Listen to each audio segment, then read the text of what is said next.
and laughter, and follow their roads with their bumps and bends to the happily ever after. I finished my book, and out I came. The cloak can no longer be seen. My hair, my house are just the same, but I have the book inside me. Boys and girls, young and old, welcome to the book reading session of Neev Literature Festival 2018. In the next few hours, we will transport you to different worlds, on chasing dreams to find its ends, Lengi and his struggles to come in terms with who he is opposed to be and who he thinks he might be. Something more serious to gender and other issues. Like the poet Julia Donaldson said, at the end of the session, I hope we all will have a book inside of us. Welcome to the Neev Literature Festival 2018. I'm Ananta Shetty. And I'm Samita. Since we're at an event celebrating books, what do we mean by them? Are they just several pages embedded in ink and bound together with a spine? Are they those objects we find in libraries, coated with dust? Well, I think a book is much more than that. We are all unique in our own ways, but perhaps we all have something in common, our love for reading. Everyone has their reasons for reading. Some of us read to learn something interesting and obtain new knowledge. Others read to connect with characters and with situations. Books have uncertainties which keep you on the edge of your chair, and we've all experienced those breathtaking moments. Some books whisk you off into a magical land or carry you into the future. They can make you bounce with happiness or even shed a tear. Each book is a fresh story, a new world to explore, each beautiful and unique in its own way. Whatever our reasons, the time that we spend between the pages of a book is our personal time to develop and shape ourselves. When we emerge from the pages of a book, we emerge more knowledgeable, happier, and informed. Sometimes when I'm really absorbed in a book, it's like the words peel off the pages and string together to form real-life characters. And for this reason, voyaging through the infinite seas of a book has become one of my favorite hobbies. Books can also be best friends. They comfort me when I'm lonely or trigger sparks of imagination. And so this is why we love reading. I say, let us love to read and read to love. Thank you. Just a small correction in the biographical details. Yes, I worked with Tulika for very many years, 17 or 18 years. And then I don't know what happened. I joined a business newspaper. So I started from scratch all over again, knowing nothing about business. But 6 years on, I think I know what the expansions of some of those acronyms are. You know, I've forgotten them already because it's a few months since I retired. And who wants to remember acronyms anyway? I'm so happy to be here and I'm so delighted to see all of you, young, in between, old. I'm the oldest here. But there's always the child in us, there's always the reader in us to keep us going, to keep us floating, and to keep us dreaming. This story was inspired by something that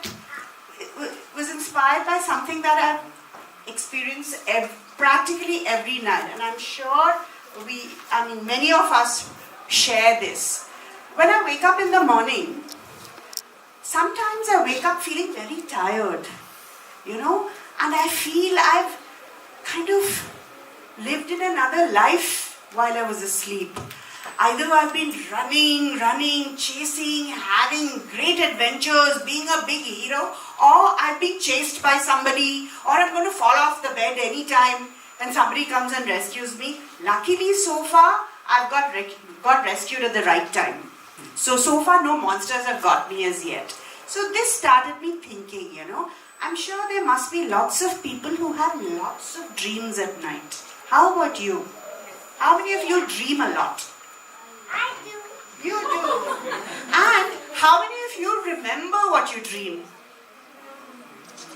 Some of my friends hate me. Shall I tell you why? Because I'll go to office in the morning and I'll say, guess what? I had a dream, and I'll tell them all about the dream. And sometimes these dreams can be very boring for people to listen to. But I'll insist on telling them what my dream is about.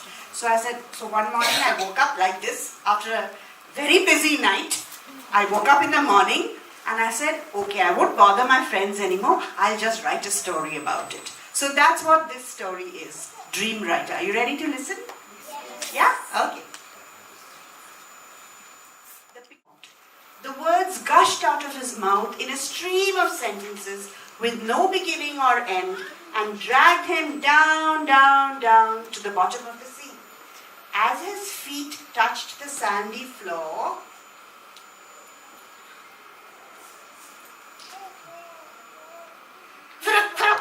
Shobha felt something being pulled from underneath and she rolled to one side of the bed.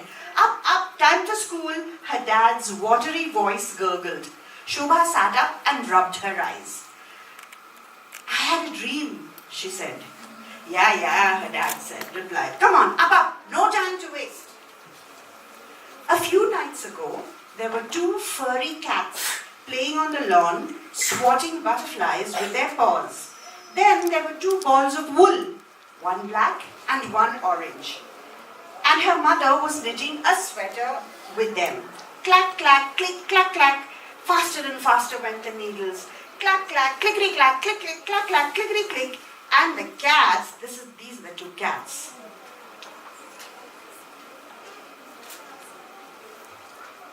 And the cats, ring! The alarm went off with loud and long, and Shobha jumped up with a start.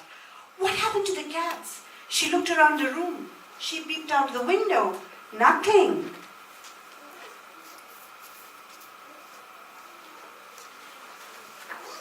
Shobha's sister Sheila kicked her. Another time, she was playing with her friends, wheeling furiously around the basketball court when the ball came at her. It grew bigger and bigger, and suddenly she was floating, holding the earth in her hands, and all the people were staring at her, and she wanted to go home.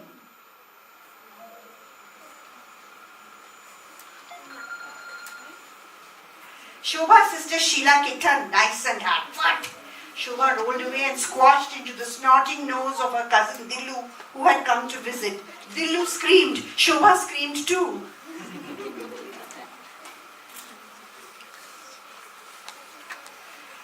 That's the thing about dreams, her favourite English miss said when Shobha confided in her. They seem so real.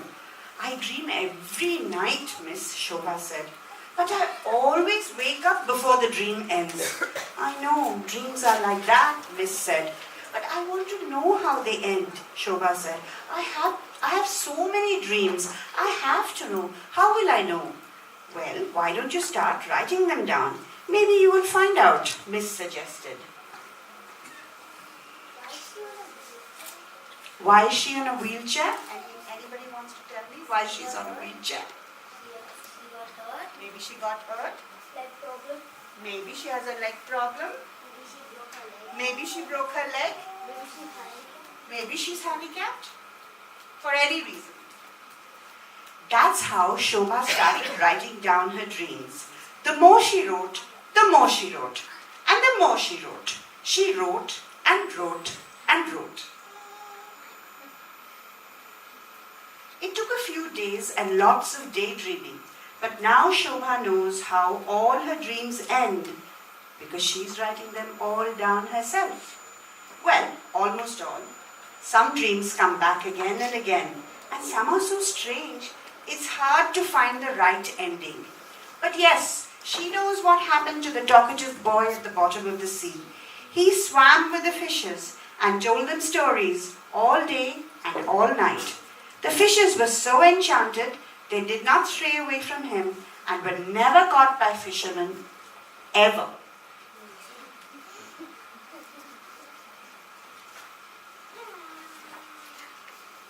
As for the cats, they are stretched out on Shobha's sweater. Remember, her mother was knitting? Yes. When she's really quiet, she can hear them purring in their sleep. Sometimes they meow. How do cats meow? Meow, meow. Sometimes Shobha can hear the cats on her sweater meowing. Is that real or is that a dream? It's a dream? I think it's real. The globe on her desk reminds Shobha of the time she held the earth in her hands. In her dream, of course. What did the globe become? What was it before it became a globe? You remember? A ball. She was on a basketball court and she was playing basketball with her friends. This morning, when Shobha's dad came to wake her up, he saw a huge smile on her face. Up, up, he called in a teasing voice. What's this dream that's making you so happy? Still half asleep, Shobha reached for her nose and felt it carefully. Oh, she said, I dreamt my nose was an elephant's trunk.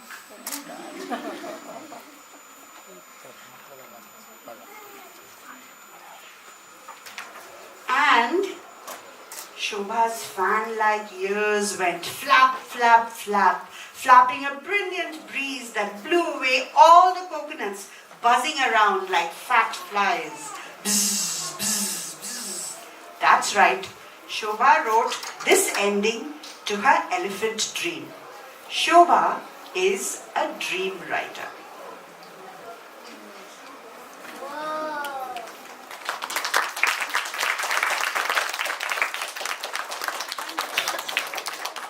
Anybody had a vivid dream last night? Woke up in the morning and remembered it? You want to come?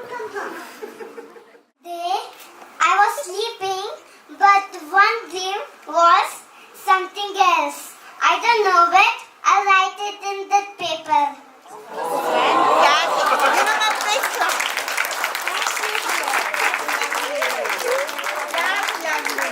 You are the dream writer. Yes. I dreamt of people throwing food at each other, and I suddenly created a tank which could shoot them. Food tank. Yeah, Wonderful. and I overpowered them. Wow. By stuffing them with food. Pizzas, obviously. All right. Thank you. Big kids, want to share? I bet somebody had a dream. I'm going to share a recurrent dream. Come. I'm good. So I keep dreaming about this land, which is my fantasy land. And I don't know, I have something new every time to dream about it, and it's recurrent. It's weird. But something like just being in the ocean, that really intrigues me. And I dream about the water a lot. I don't know if it's some kind of some sign that I'm getting, but I really go back and live it. Maybe it's telling you it's time for a bath.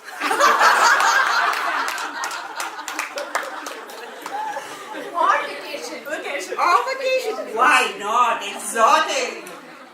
So I once had a dream where I go to school with my children. So both my children study in Neev. I'm also wearing the blue t-shirt, I'm wearing a legging, I'm wearing a sports shoe, and I've dreamt of coming to school with them, and it was so amazing. Anybody? Okay then. Would you like to? Okay, thank you so much everybody for being here. We'll have access to the kind of books they like to read. I don't know if I would have been able to live if there hadn't been books to read. And I think that's my biggest nightmare, that they will. But then we know, especially when you come to a festival like this, we have such wonderful writers and such wonderful illustrators and such wonderful storytellers. And my dream is that everybody will be lucky enough to have books to read, to want to read books, and to listen to stories, and also to share their own stories. Please share your stories with each other. Tell each other things. Make up sometimes if you want to. But there are so many things, so many exciting things, so many not so exciting things, but all kinds of things happening in this world. Share them, talk about them. And I wish you the very, very best. Thank you. Thank you, Ms. Sandhya Rao, for the wonderful story and the book, The Dream Writer. Thank you.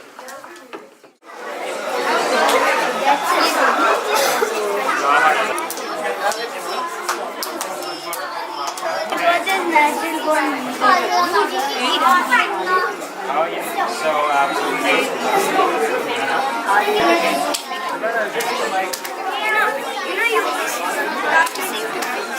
that one.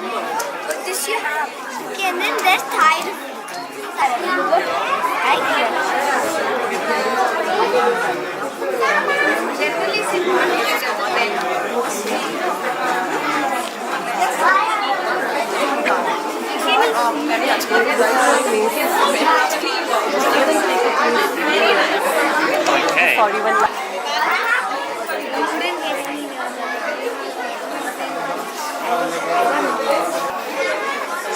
Mama, actually, I wanted to.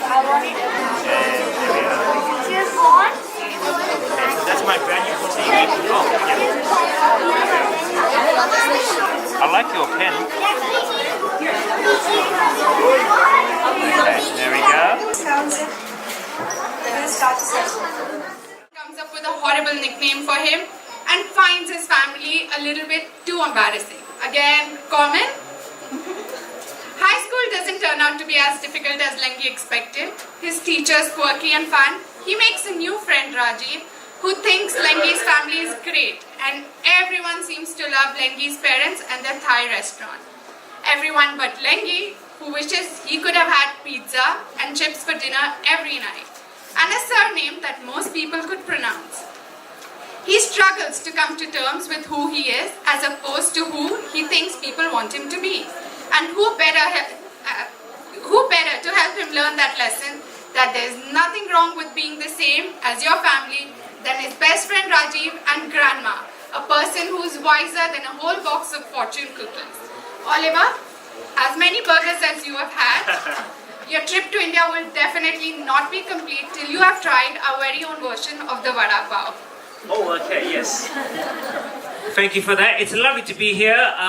Welcome and thank you for coming along. My name is Alama Pomavan and I'm the author of all these books over here, including Riffic, which is my first book, but also Con Nerd, Punchlines, Ethan, and the other Christie as well. Now here's the thing. Riffic is sold out at the bookstore, but these copies are all available here. So I'm going to be reading little bits and pieces of not just Riffic, but also Con Nerd, Punchlines, Ethan, and the other Christie as well. We're going to do that all in about 10 minutes, so strap yourselves in. Now, I'm also a big Nintendo nerd, and my favorite food is pizza, so this is a Pikachu pizza over here. And also, I have got, whenever I travel, I always play lots of games. And even though this is a reading festival, I think playing games is kind of important as well sometimes. So, here's my Pikachu 2DS that I always carry with me as well. So I always play a little bit of games as well, which is quite nice. So let's start off with Riffic here, because it's about me as a boy who didn't enjoy eating hot and spicy food. He would rather have hamburgers. My dad is planning to cook Thai food for the school, but he wants to make sure it is not too hot. Okay?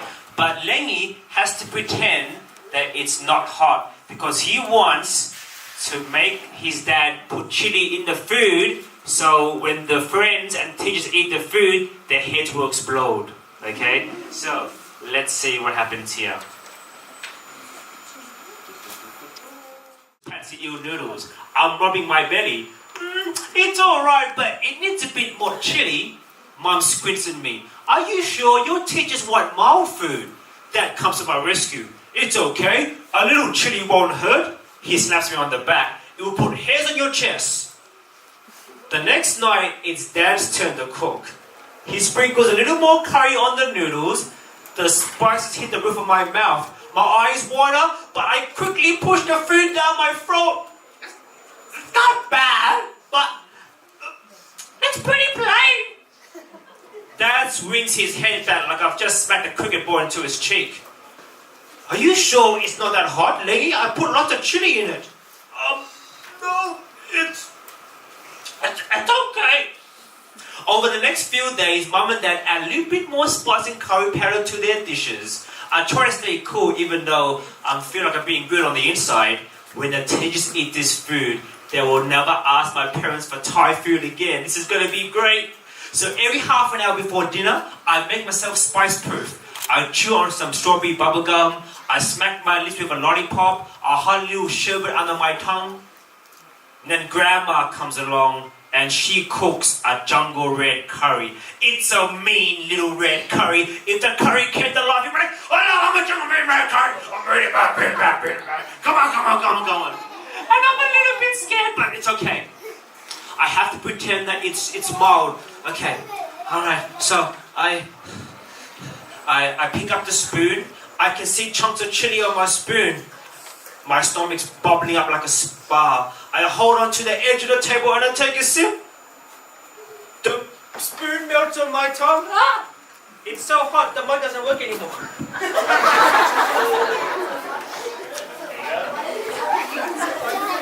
Alright, and we're back. Okay, cool.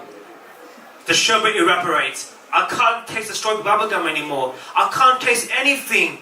I finish off my water, breathing heavily through my nose. Are you sure your teachers can eat this? Yeah, just bring in more chili. I take one more bite, and I can't take it anymore. I run over to the kitchen, and I dunk my head under the tap going, ah! I give up. My parents win again. There has to be a way to make sure that my parents cook Thai food that is so hot that my parents would never be allowed to cook Thai food ever again. But that plan has just failed. So there we are. So that's a little bit of Thai riffic over there. Now, Con Nerd is one of my favorite books because I'm a nerd and I also love to draw pictures. Hands up here, you love drawing pictures. Now, Connor here, he wants to be a comic book artist and he's always doodling in his schoolwork pages, okay? So this is Lengy in our after-school maths class, Connor, and he's kind of bored, but he obviously wants to draw, so he's stuck. Mama tells everyone that I'm gifted and talented, but I know the truth. I'm just a nerd. Kids call me Con Nerd, half Connor and all nerd. It's true, when I wear these figure-make glasses, I look like Clark Kent. When he takes it off, he becomes Superman. When I take mine off, I become super blind. Oh. But you know, it's just more than the glasses, you know, like, only a nerd like me would be stuck in a tutoring class in the school holidays. See, I'm getting ready for this entrance school exam, and they're like the Olympic for nerds, and Mum wants me to get a gold medal. So here I am, stuck in Mr. Van's boring tutoring class. Oh, the last thing I want to do is do maths on a hot, sticky afternoon. I just want to be at home and play games. Page 55, exercise 19.2. Mr. Van barks in front of the whiteboard. Everyone flips their book open and then, okay, yeah, we'll start doing our work. But you know what? I'm busy and bored at the same time. I mean, there are pages of questions about measuring shapes. Oh, I stare hard at each shape and all I can see are cartoons. You see, every cartoon starts out as a shape. I grab my pencil and quickly turn the circle into a clown's face. I smile at his button nose and curly hair. I give the rectangle some legs and a tail. So he's a dog. No, he's a wolf now with like killer teeth and sharp claws. He's chasing the clown because the clown's nose is made out of salami. I turn the triangles into a flock of magpies flying around the page. Now they're after the salami too. Connor! Mr. Van glares down at my work. His eyebrows look like two angry cats about to have a fight. He never finds my cartoons or anything funny. I think he's old, like he's old enough to have forgotten how to laugh. The entrance test is 3 months away. You have to get serious. I am serious. The clown and the dog look pretty cool. My drawings are getting better. Rub it out, rub all this out, Mr. Van taps my textbook. Even the answers? No. Not the answers, just all these silly cartoons. Oh, okay. I wave goodbye to the clown, I wave goodbye to the wolf, and I wave goodbye to the magpies. But I know I will see them later tonight when I secretly sketch them in my top secret sketchbook. So there we are. So that's Conrad over there as well.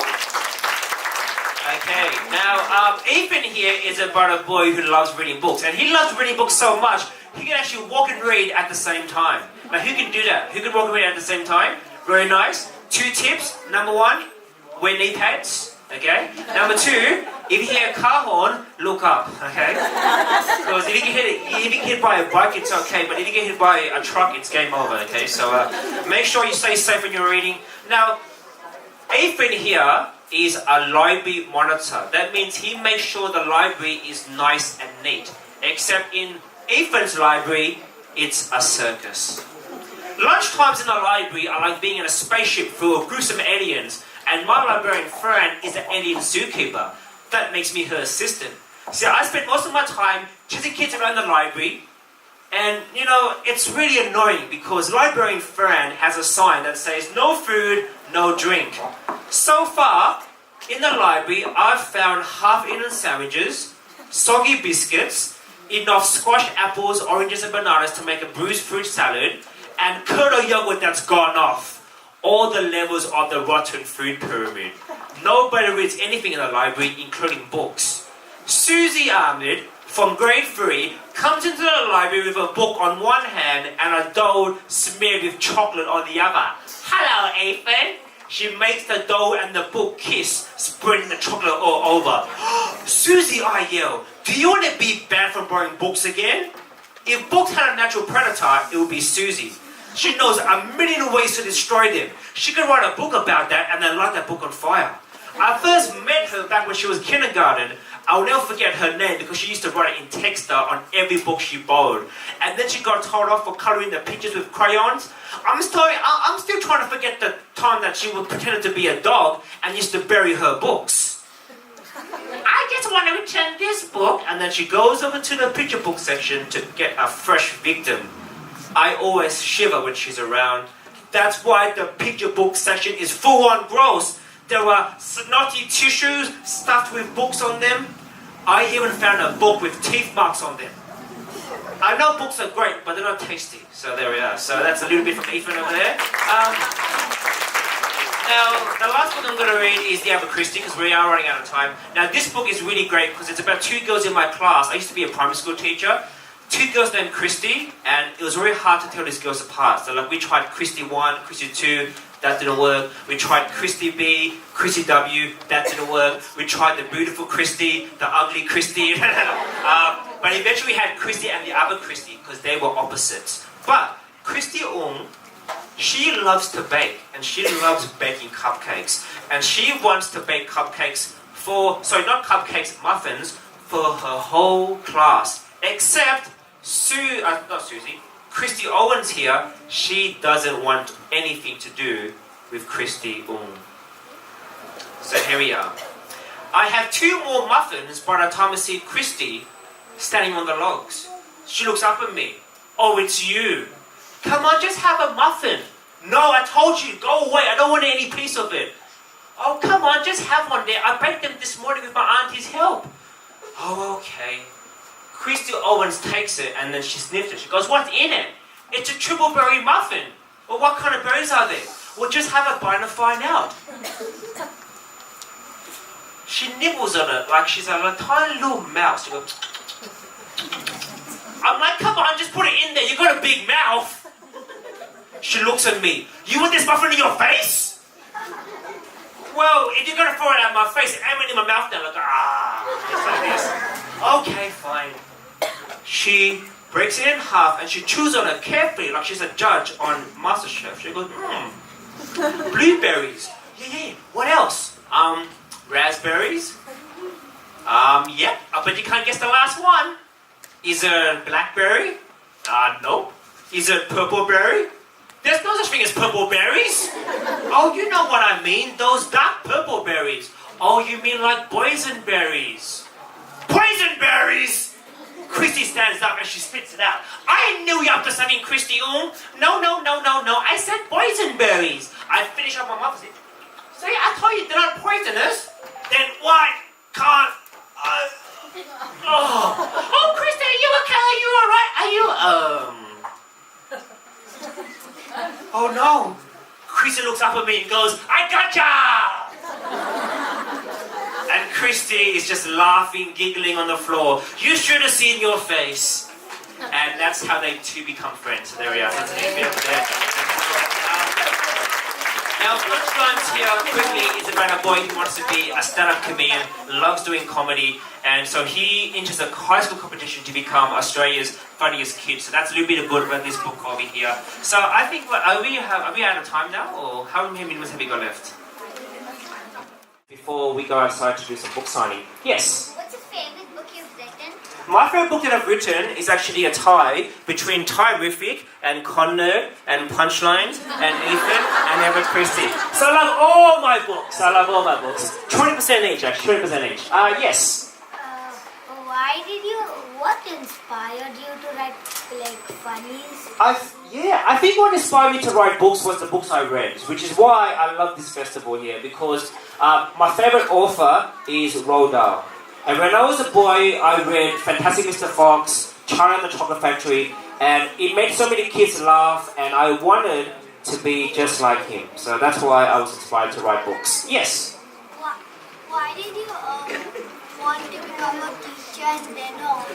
Why did I want to become a teacher and then an author? Well, as a writer, there's no guarantee of success, so I needed a backup job. And I thought I'll choose teaching because it's only 9 to 3. You know, you can just tell the kids to do their work and then leave them alone and you're in the corner. No, that's not true, that's not true at all. But I wanted to be a teacher because I was inspired by my teachers to write as well.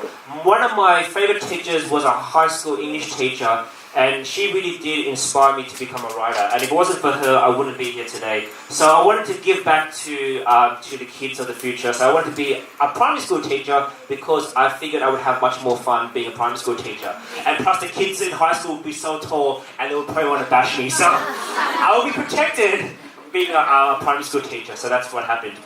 Yes? Are you open-minded? I was very open-minded. My mind was always open. In fact, sometimes my brain will be open and birds will come along and try to pick up my brain. No. That's why I've got spiky hair now, so it protects me from all the birds. So yes, always open mind, always had a creative mind. I had a question there, yes. Your books are a great verb, they're funny, this and that. So they're very much movie material books. Yes. I think, actually. Now, you're of the generation that's younger than, let's say, some of the moms in this room. What's your opinion on books being translated into movies? Because a lot of kids these days, they watch it and then ask the kid to read Lord of the Rings. Yes. I don't think Lord of the Rings is going to get touched as hard. So Yeah. what's your opinion on that? You know, I think movies, TV shows, even games, based on books are a great thing because the book will always be better. And so I find that when kids watch a movie like Harry Potter, Lord of the Rings, The Hobbit, Captain Underpants, Wonder, for example, a lot of people watched Wonder and then they read the book. And then they got a lot more out of the book than they watched the movie. So I think movies are great, TV shows are great, Netflix has done an amazing thing, bringing all these books coming to life. A series on unfortunate events, really great Netflix series, kids are drawn back to the book. So at the end of the day, as long as the books come at the forefront, that's the main thing. So, and maybe one day my books might become movies one day, and then I'll be rich. No. But it would mean that it would reach a lot more people, which is really great. So, I think that is my time.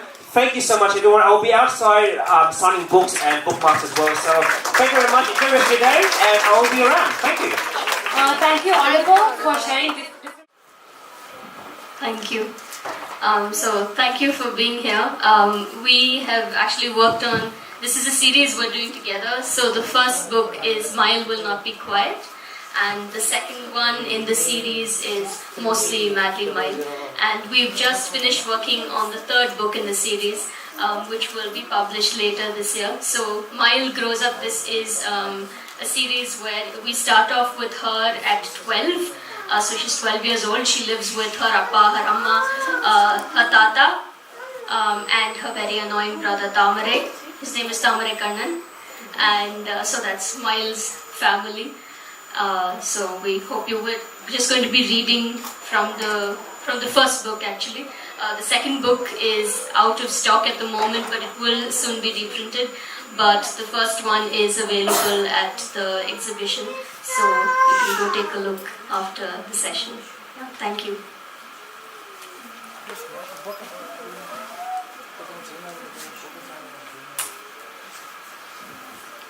So this is from Mayil Will Not Be Quiet, the first book.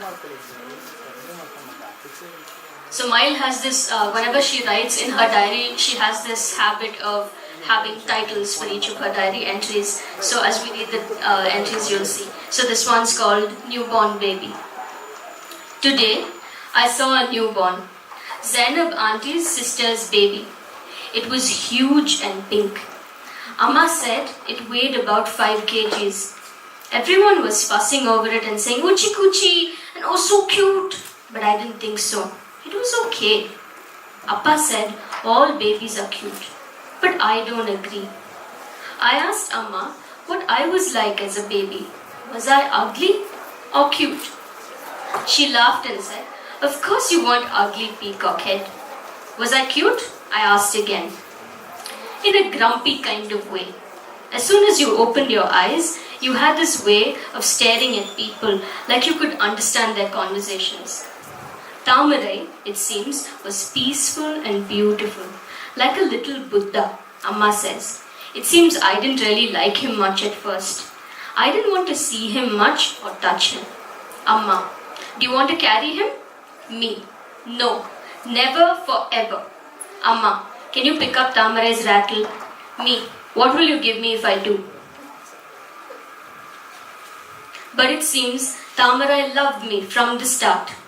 He would start smiling when he saw me, even when I didn't bother about him. Amma used to keep reading, it seems. She read heaps when she was pregnant with me. Appa's told me that story. It seems she was reading this book called A Room of One's Own, and she said she wanted to have a room of her own while she read it. Appa thought she was crazy, but Amma didn't care. Then, after some time, she got bored of having a room of her own. Your Amma missed bossing me around, said Appa, grinning.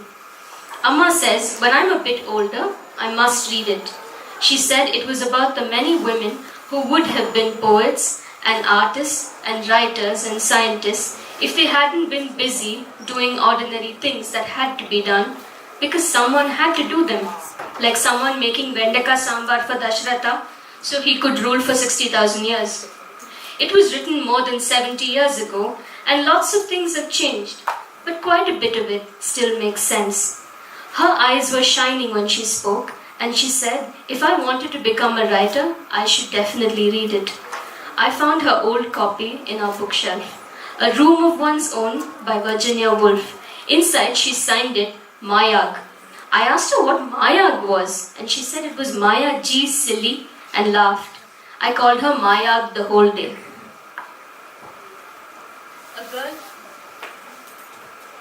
Hello? A girl needs egg curry of her own. Today, Amma read out from A Room of One's Own to me. She read it aloud, and she had to stop and explain here and there. There's one line I've been thinking about all day. A woman must have money and a room of her own if she is to write fiction. I want to become a writer when I grow up, but I don't tell a lot of people. I'm scared to say it. I mean, what if I don't become one? Or what if I'm not talented enough? Or what if I can't think of enough stories? When I told Amma all this later, she said, well, that's everyone's worry. Cooks worry if they'll run out of recipes. Singers worry if they'll lose their voice or run out of things to sing about. It's scary to think of my head being empty. Wolf's point, Amma said, is simple. You need to eat to think in the first place, no? Imagine if you had to sit and write on an empty stomach. I watched her slice the tomatoes finely and throw them into the pan. I was hungry and it smelled so good. I love Amma's egg curry. Amma said, remember how you used to play Survivor when you were small? I nodded my head. So when I was small, I used to play this game called Survivor. I pretended I was alone at sea and all I had to eat was this one piece of bread. I would pretend I had been on my ship for hours and I would chew on it silently. But what if that really happened? Oh, the egg curry is only for Tamarai, by the way, Amma said. What? Why? Why not for me? I cried. Because I always give Tamarai eggs after karate class, she said. He needs the protein, no? I'll make it for you tomorrow. But there are two. Why can't I have? I began angrily. Egg curry of your own? Amma asked, fishing out my plate from nowhere, like a magician pulling a rabbit out of a hat. There were 2 eggs with gravy all around, just the way I like it. Had, as if I really wouldn't have given you, started whining. She tried to imitate me, but Amma makes everyone sound like everyone. So cuckoo, ma. Your cuckoo only, peacock. It tasted just as amazing as it smelled. Lots of things don't taste as wow as they smell, but Amma's egg curry does. I told her and she said, "Why, thank you, little Miss Ganeshan." The moral of the story, a girl needs egg curry of her own to write a diary.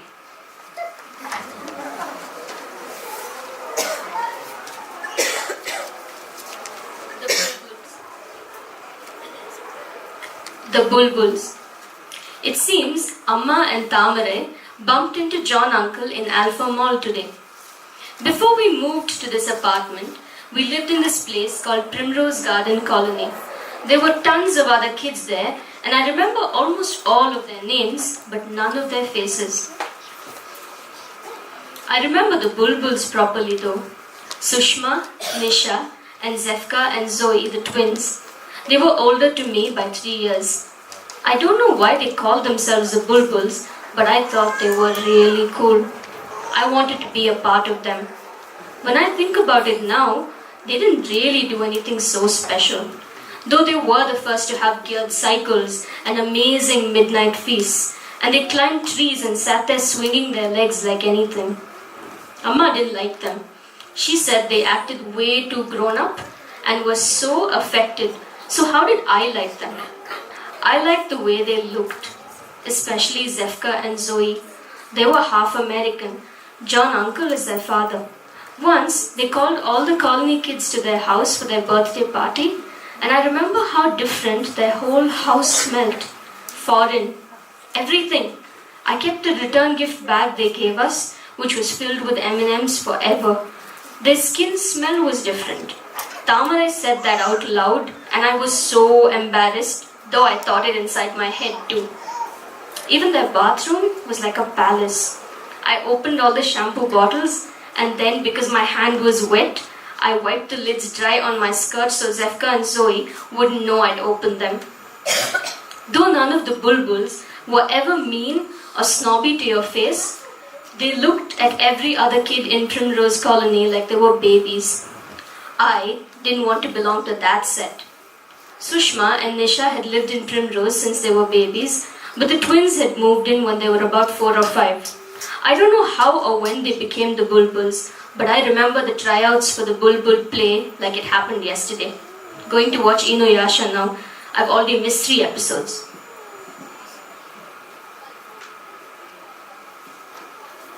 The Bulbul play. Primrose Garden Colony used to have an annual day for which everyone had to do something. This was the rule. But of course, most people just came for the dinner and sat around talking loudly while a few people performed. We'd have all these really terrible dances and singing sessions, but they were fun to watch because they were done by the Entu cutlets who didn't care. Tamarai was one of them. He'd recite slokas or go dressed up as Bharatiyar with a big moustache and look very proud of himself. I never signed up for it because I have really bad stage fright. But one year, when I was 9, Nisha asked me if I wanted to be part of the Bulbul play. I was surprised first of all that they were doing something for the annual day. They usually acted like they were too cool for all this. Then Sushma told me that Zoe and Zefka were into theatre now. I was just too excited that they had asked me. The play was about generation gap. Zefka had written the script and the entire thing was in rhyme. At first I thought Zefka was a genius for writing it. I remember I started bunching my hair up like she did and scratching my nose when thinking. My role was a small one. I was a waiter in a restaurant where Zefka, who played the mother, and Sushma, who played her daughter, have dinner.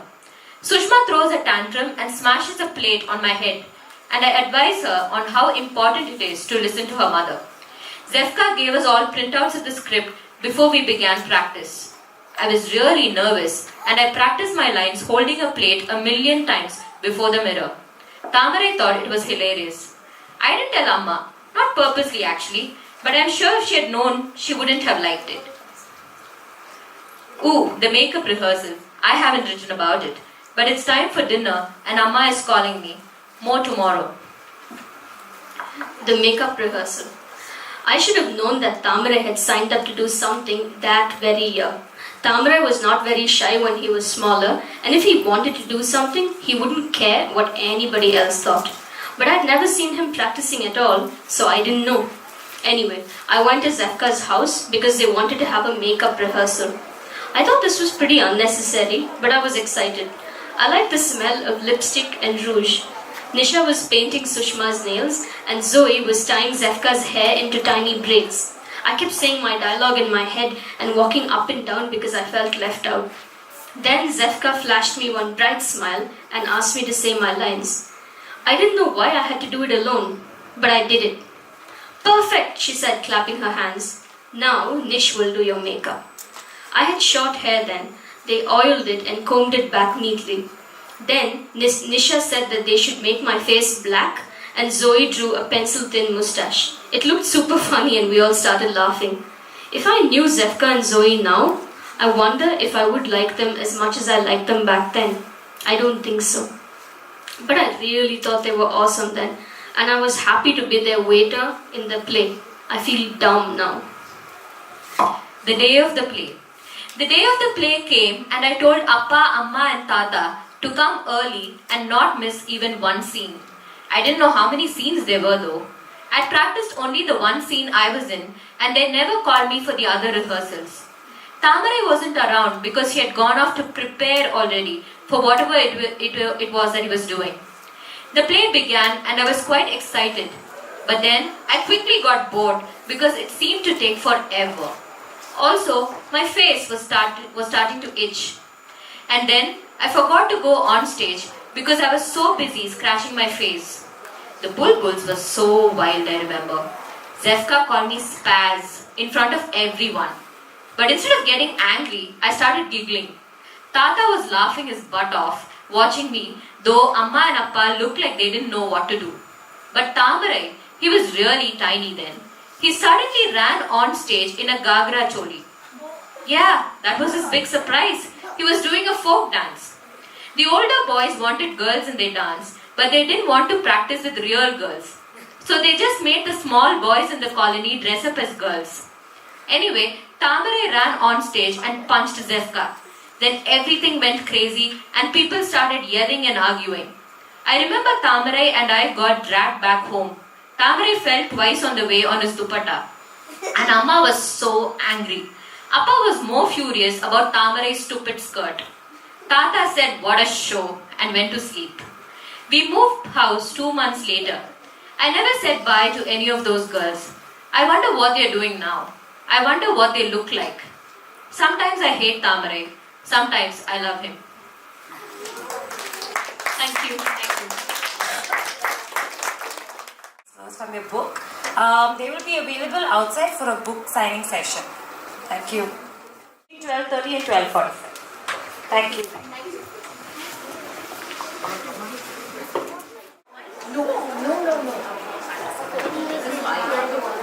Shabnam Minwala, What Maya Saw. What happens when you leave a writer almost alone in the library of her alma mater? Imaginations run wild and 9 years later culminate in a magical book about teenagers and for teenagers.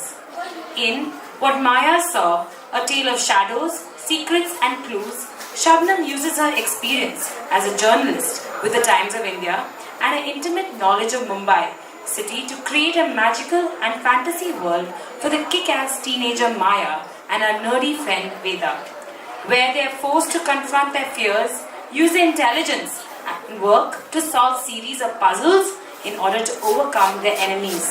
What fun! Please welcome Miss Winwala. She loves to read murder mysteries. Her favorite author is Jane Austen and whose favorite corner in the school was without a doubt the library. We welcome you. Thank you. It's a very clear story behind the story. So I was a journalist and then I was a mummy and then I became a writer for children, and sometime in the period when I was a mummy, my college, which is a very beautiful, historic atmospheric, magical place in Mumbai called St. Xavier's College. One day the principal phoned me and he said, "Oh, shut down, will you write a book on the college? The college is turning 140 years old."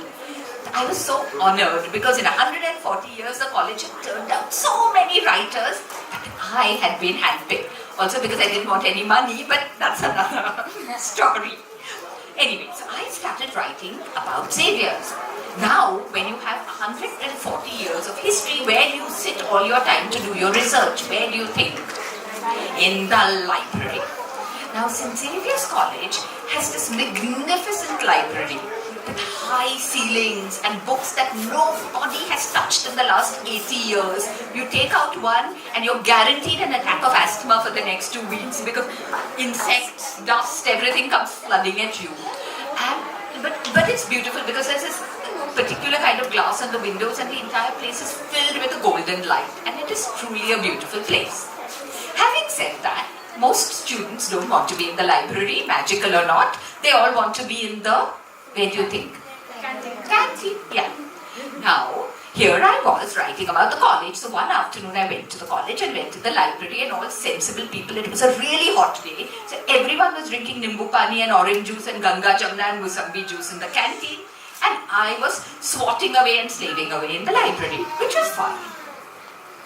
And I wasn't afraid. This was my college. I'd spent 5 years here, and I suddenly looked around and realized I was alone except for one very dopey librarian who was doing...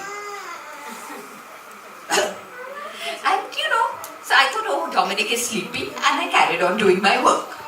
Now, sometimes strange things happen that you don't understand. So I was sitting and writing away and copying something from a very tedious book when I looked up and my blood ran cold. I mean, these are phrases in books that you read over the years, and then something happens and you understand what that phrase meant. Literally, I felt, icy trickles down my spine and my arms and my toes and my nose. It was a horrible feeling because there in front of me, I saw a girl. And okay, this was a trick of light and it turned out not to be true, at least I hope it wasn't true. But when I looked at the girl, I thought she had 2 huge horns coming out of her head. And my entire stomach went gadoom. And here I was, a middle-aged mummy in a college for cool teenagers. I was not supposed to go around howling my head off. And luckily I didn't, because I blinked and looked at her again and she was perfectly normal. I had just made a mistake. This happened a long time ago. But one question kept jangling around in my head for many, many years after that. What if that girl really had horns on her head? And what if, and what if, and what if? And there were no easy answers because obviously you don't run into people with horns on their head, and even if you do, you think it's a bit cheesy and silly. But anyway, then I wrote a couple of books, and then one day I wasn't in the middle of a book, and I decided I want to start a new book, but what should I start? And I was thinking about all the different things. I keep a diary full of ideas, so it's got awful ideas, like really crappy ones, and some great ideas. And I was leafing through, and one line on the top of the page, it was a totally blank page, and it just said girl-horns. So I thought, okay, let's give it a shot. And now I'm going to read the first chapter of what Maya saw, just so you... I'm bad with technology. Okay, just so that you understand what happened and what emerged from where what happened. In 29 years. This was a fact that rose to the surface even years later, whenever she thought about how it all began amidst the angry glare and suffocating stillness of Mumbai in early summer. So that's how the book begins, but now I'm going to switch to what happens to her in the library, okay? So she's reading a very boring book called The Brief History of Mumbai by somebody called D.W. Allens, and he's a big fat liar because the history of Mumbai is not brief at all. It's just going on and on. Each sentence runs half a page, and Maya is feeling very, very smashed and bored. By the 3rd page, Maya's eyes had started to glaze. By the 5th page, she had given up on Allen and was yawning and looking around the handsome library, which was when she felt the first twinge of unease. Unlike the rest of the radiant room, the deep end of the library was an untidy clutter of shelves, cupboards, and dim recesses. A dumping ground for ancient encyclopedias, old magazines, college newsletters, and cartons of long donated books. It was in that dusty greyness that something shifted. Startled, Maya looked into the murk. She thought she was alone, but deep in the twilight corner was a crouching figure. Maya stumbled to her feet when, to her absolute relief and mortification, she saw that the figure was just a girl hunched over a bookshelf. An ordinary girl hunting for an ordinary book. Maya flushed. How shameful if she had hurtled out of the library babbling about wild beasts. How totally uncool. Firmly she turned back to her red book, yellow pad and blue ballpoint pen and willed her heart to behave itself. But it refused to obey. Instead, some instinct made her glance again at the silhouette. And that is when she saw them. For an uncomprehending moment, Maya just sat, horror jolting through her like an electric shock. Not real, Maya gibbered to herself, imagining trick of light, fool, silly, don't look.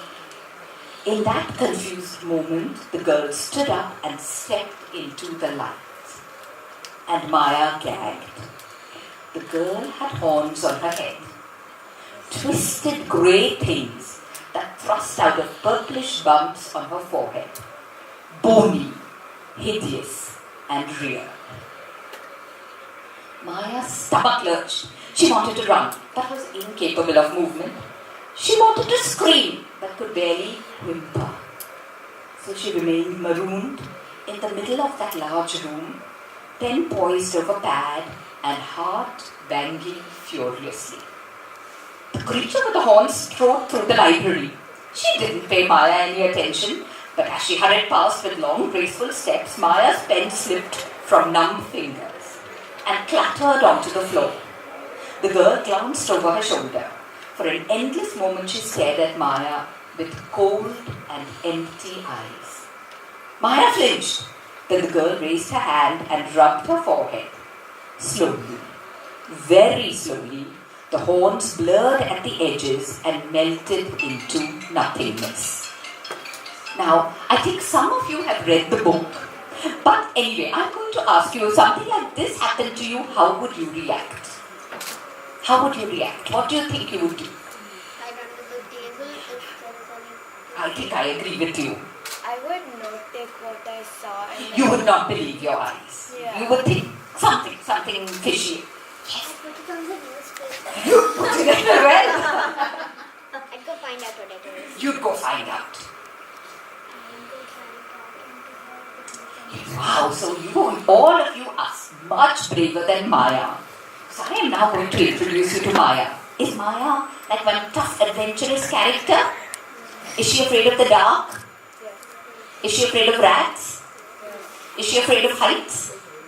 Is she afraid of twisty staircases with cobweb and cockroaches and spiders? Oh, definitely.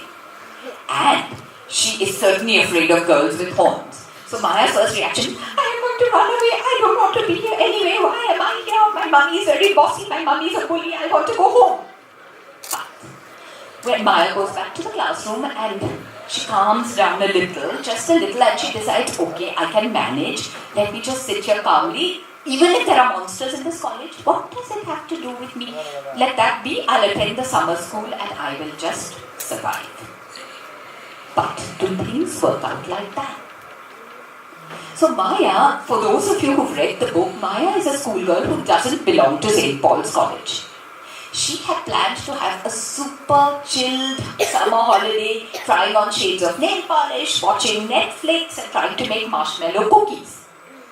But of course, as we all know, and I say in most of my sessions, what we plan and what happens, sometimes there's a huge chasm between the two. Maya's mummy is not one to give Maya a break. Now Maya's a very academically bright girl, but for her it's very important to fit in with her schoolmates, and she always wants to be like the others, hanging out at restaurants and shopping on Colaba Causeway.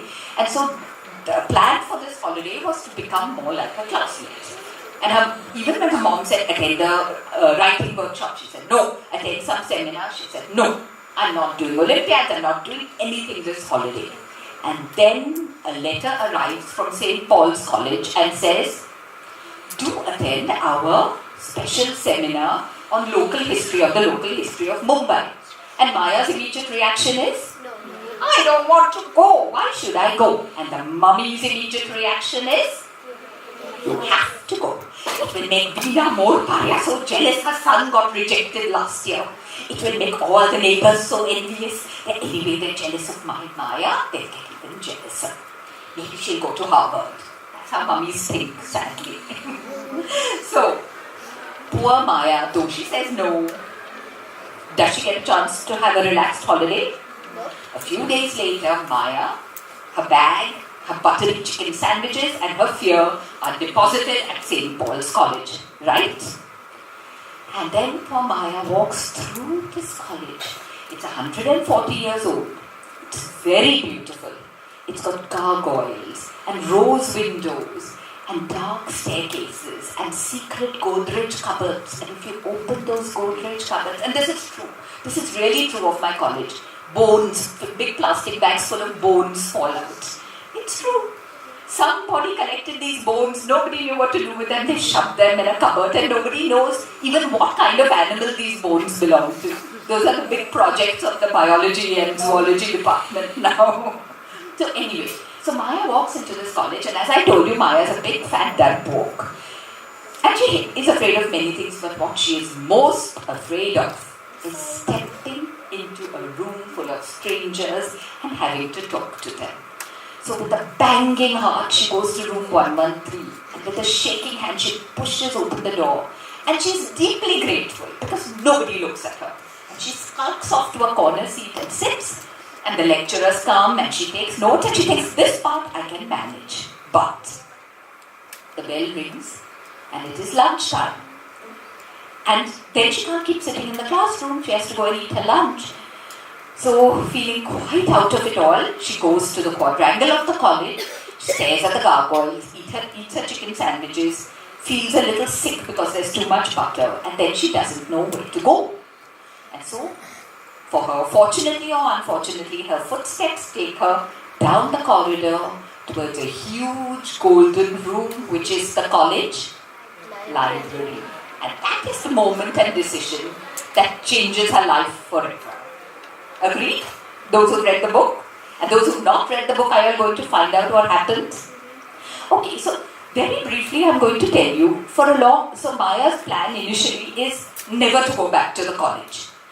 But then she has second thoughts because she thinks, if I tell my mum that I saw a girl with horns, my mother will go nuts. She will book an appointment with about 27 doctors all over Mumbai, with an eye doctor, ear doctor, nose doctor, head doctor, a neurosurgeon, a neurologist, a dream analyst, God knows what is. So I am not going to tell her. Since I will just ignore it and I will keep going.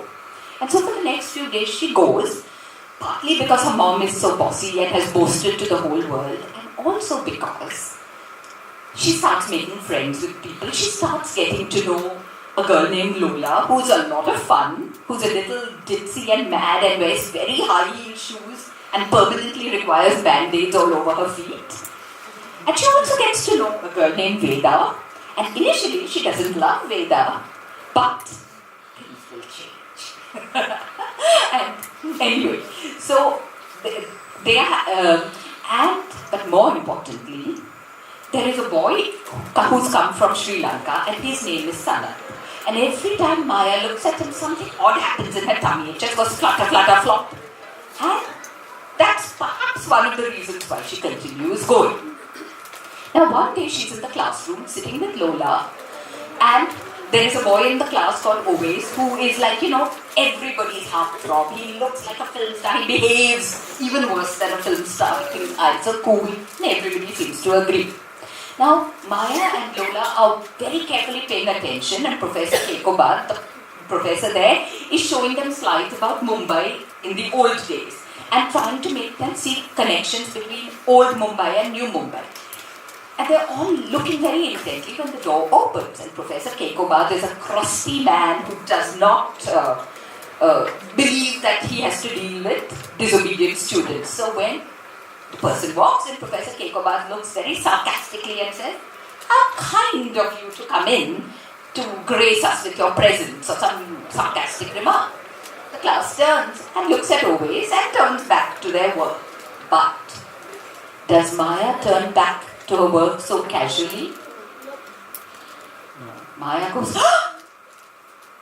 because she has seen something. And Lola looks at Maya and says, "Maya, what happened? What happened, Maya?" Maya says, "His eye." And Lola says, "What? What his eye? What happened to his eye?" And then Maya looks around the room and really feels afraid because she realizes that what she is seeing, only she is seeing. Because when she looks at Owace, she can see blood trickling down from his eye, down his cheek, down his chin, making a little puddle on his neck and his collar. But nobody else seems to see it, or if they see it, which would be worse, nobody else seems to think it's strange. And that is when Maya grabs her books and her pens and pencils, shoves them into her bag and stumbles out of the room thinking, "I am never going to come back to this place, not for Lola, not for Sanat, not for all the bossy mummies in the world. I am never coming back to this horrible college filled with God knows what."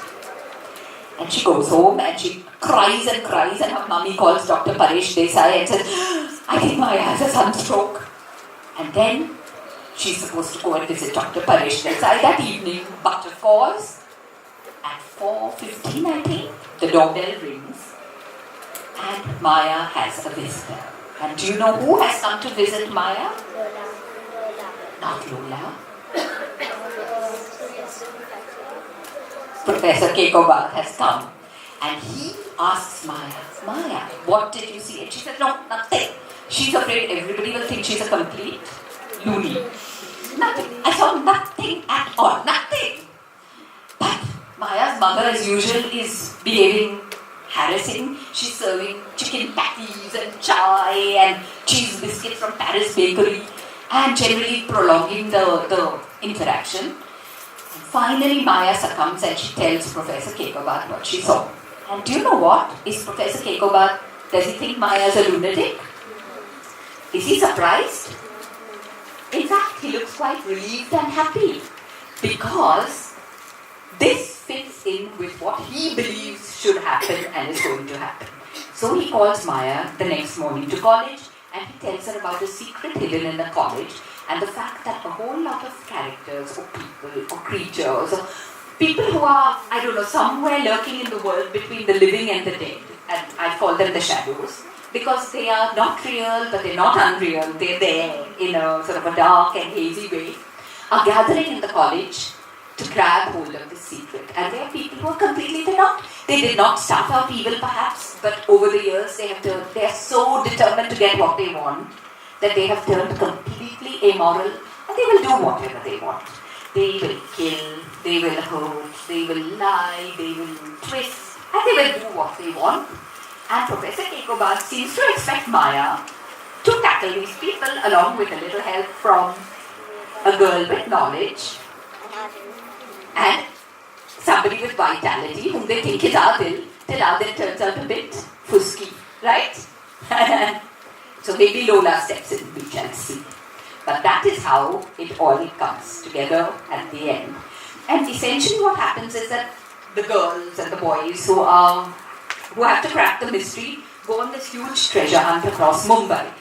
Because I was a journalist and spent so much time in the city, I had made a whole list of interesting corners of the city. So all my clues really exist.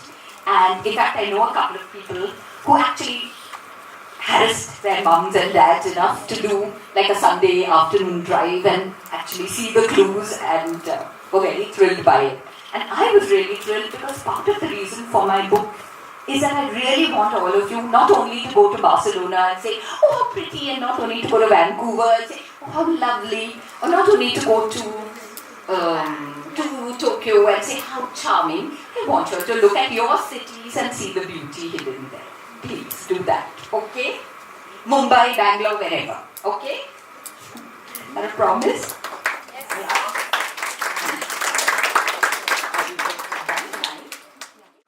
I didn't want to. I felt this is a book for children and I must not kill so many people. But the shadows, they started out as something. I'll tell you, when I was in college, or even when I was in school, there's always this very cool gang. And you always want to be a part of this cool gang, whatever you are and however much you've achieved. And years later, we had a college reunion. And I saw what had happened to the cool gang, and I realized that some of them were worth nothing, and why did I spend all my waking hours and my sleeping hours wanting to be a part of that gang? And so the villains in the story began as this cool gang. So they were not really villainous, but somehow the story turned darker and darker, and sometimes when things become very dark, you have some evil deeds have to result in death. I'm sorry. Does it bother you? The dogs have died at the I know. My daughters cried. They said, "You're very wicked, mummy. Kill anybody else. Kill Maya, kill Lola, but not." Yeah. Any more questions? Thank you.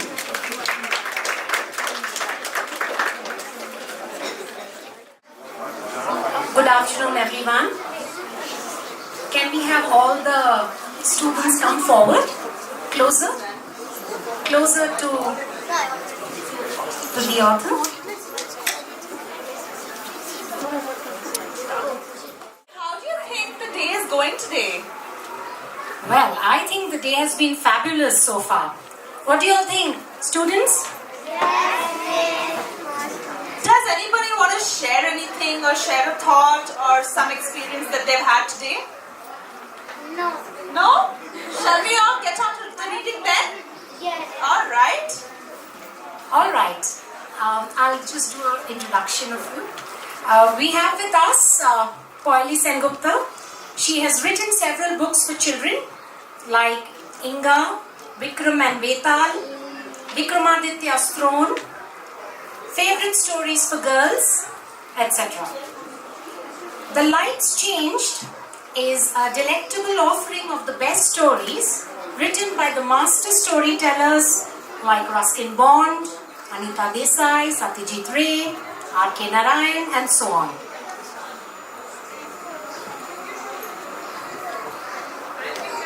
So today Ms. Mayil Sengupta is going to talk about the treasury of modern Indian stories. And she has also been an illustrator, and she is, okay, it's beautifully illustrated, I'm guessing, the book. And it's an anthology of stories. And yeah. Alka Mayil is a prolific writer and an amazing person displaying grit and resilience in her attitude and actions. She's been a teacher at school and college and is a well-known theatre artist in Bangalore. So, kids, ladies and gentlemen, let's put our hands together to welcome Ms. Mayil.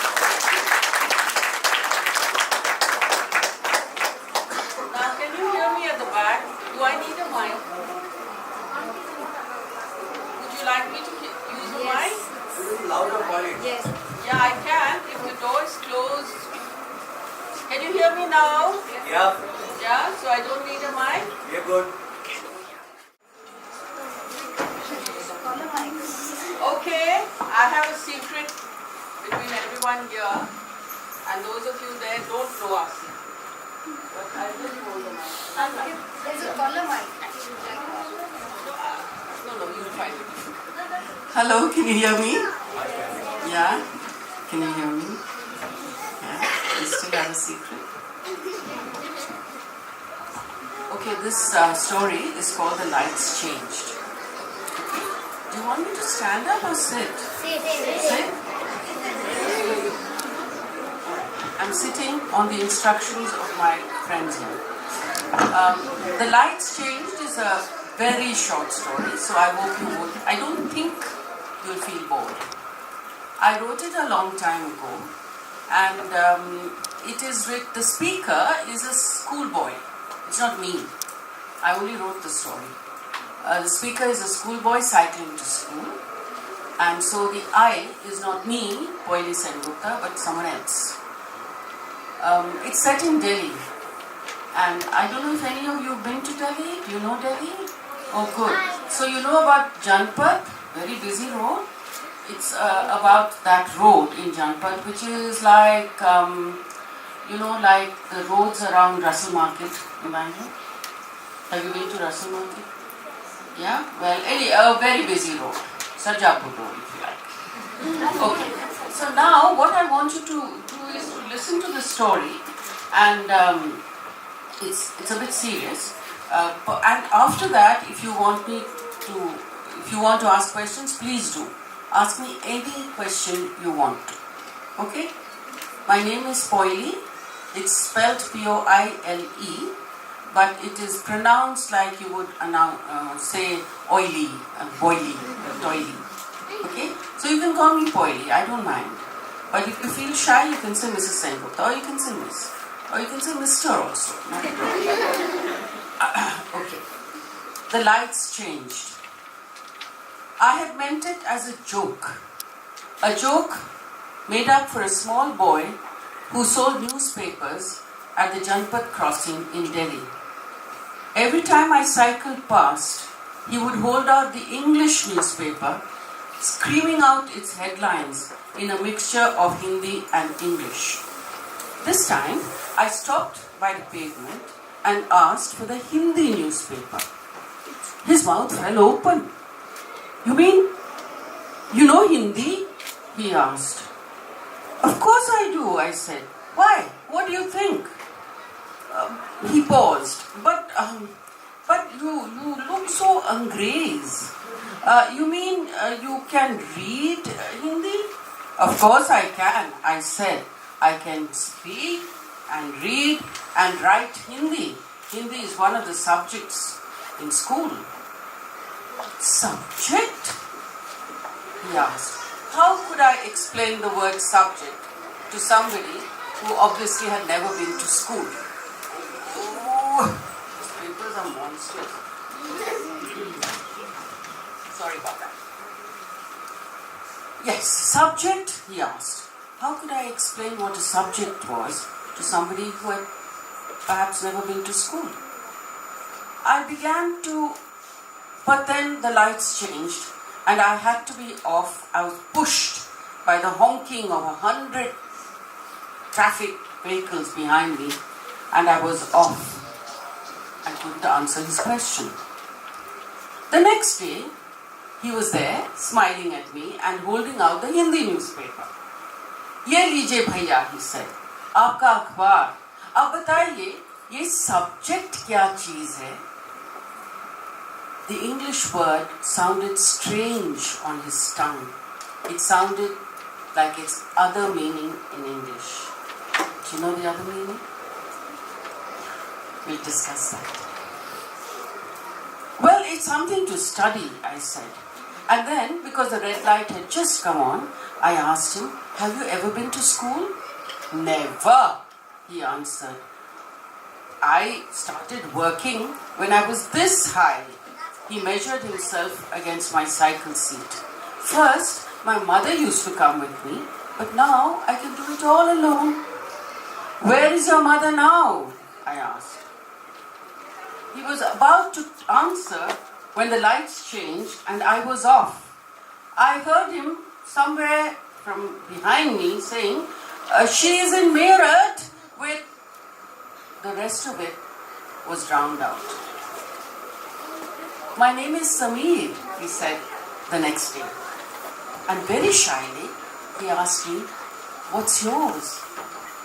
It was incredible. My bicycle wobbled. My name is Sameer too, I said. What? His eyes lit up. Yes, I grinned. It's another name for Hanuman, you know. So now, you are Sameer Ek and I am Sameer Do, he said triumphantly. Something like that, I answered, and held out my hand. Haath milao, Sameer Do. His hand nestled in mine like a little bird. I could still feel its warmth as I cycled away.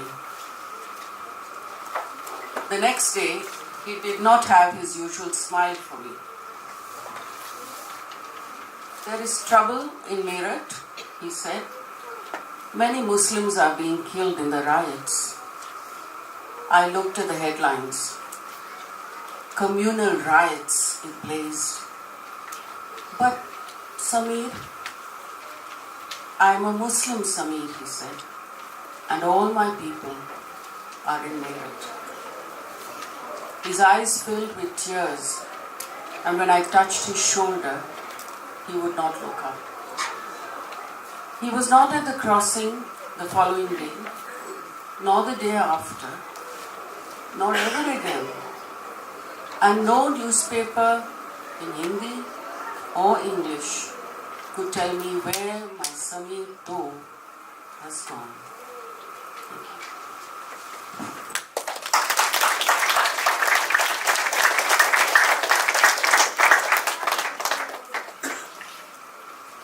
So, would you like to ask something? Yeah. No, it's not a real story. It is real. But the point, yeah, one second.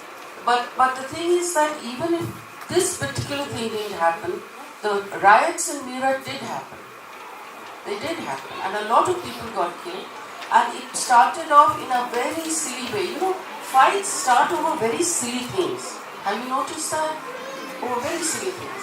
Here, a Muslim boy apparently took fruit from some fruit vendor's cart. And then the whole thing started.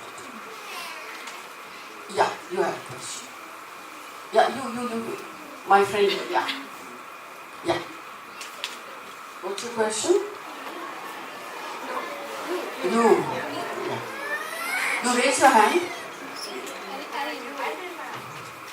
Do you know that in the civics textbook for grade 6 in NCRT, this story is there? Yes, I should have asked you that right in the beginning. Have you read this story? Yes. So, what did you do? Did you have a discussion? We had a discussion about it in class. Yeah, and was the discussion very, very fiery?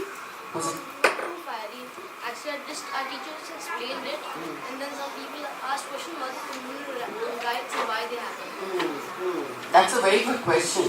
Why do we have communal riots? Why do we have them? Why do we have them, you think? Because some people discriminate. Yeah, because some people discriminate against other people. Do you think that if you meet a friend who is not the same as you, maybe their color is different, maybe they dress differently, maybe they eat different things, you feel you can't be friends with them? You can be friends, can't you? So you people are not people like me who are already grown up and not as smart as you are, but you who are smart and will grow up to be smarter, I think you're the ones who are going to stop this kind of discrimination, as you said, and say that friendships can happen with every kind of person. Because every kind of human being is like every other human being. Do you agree with me? Yeah, your yes is very small, as if you have not eaten for days. Yes. Now that sounds as if you had a lot of water rather than food. He says all human beings are not equal because there are poor people and there are not so poor people. I agree. But that is only their situation, isn't it? It's not what they are. They are still human beings. A poor person is still a human being. His blood is still as red as yours, as mine. Yeah, his eyes are still the same eyes that we use. Same kind of eyes, the same kind of ears. So we are all the same. Whether we are dark or fair or small or short or tall or eat different kinds of food or wear different kinds of clothes or speak different kinds of languages. How many languages do you know? 3, 5? Ooh. 5, 6, anyone? 6 languages? Not yet. Well, you might. 7. Well, it's good. Good. No, yeah, tell me. Somebody asked also the question. Yeah. both the Sumi's story, not about the Neer's story, the background, but about the good characters and about the newspaper boy and the person who Could you hear the question? Yeah, the question is what made me write this story, not about the background of the riots, but about two boys who had the same name. Well, it was the riots that made me think of it, actually. Because when the riots happened, I was very shocked. And I thought it was completely unwanted. Any kind of fighting between people, and especially for very silly things. And then I thought that, as I said, there's no difference between us even in our names. We have a lot of common names. It can be a Muslim Samir, can be a Hindu Samir. Can you think of other names that are the same, like Natasha? Natasha could be anybody. Rita could be, from anywhere in the world. So why do we fight over these things? That was my question. And to tell you the truth, every time I read the story, today I managed to control myself, but every time I read the story and I come to the last part, I feel like crying. And I control myself very much by, biting my lips. But it is an extremely sad story, and that is what happens when there's violence. There is so much of sadness, so much of sorrow, so much of tears. Think of the mothers who lost their children. Think of the fathers who have been killed in different kinds of riots, not just this one, but all over the world. And I hope that when you grow up, you will tell yourself it won't happen, because you're going to be great. You're going to be scientists, you're going to be doctors, engineers, policy makers, you're going to be in government, you're going to go to the moon perhaps to Mars. And I think each time you do something wonderful, you must tell the whole world, I'm doing it for peace. Do you think peace is boring? Peace is Boring? Do you think fighting is more exciting? Yeah? But then you fight too, don't you? That's okay, we do fight, that's alright, but as long as we realize that, there's a limit to fighting and there is no limit to peace. Yeah? Do you think you'll remember that? You're still sounding as if you haven't eaten for many days. Yeah! And don't tell me this because it's the right thing to do. I hope you really feel it in your heart that peace is a good thing. Peace is very much more difficult to have than fighting. Anyone can fight. I can pick up a fight with you, David, right away.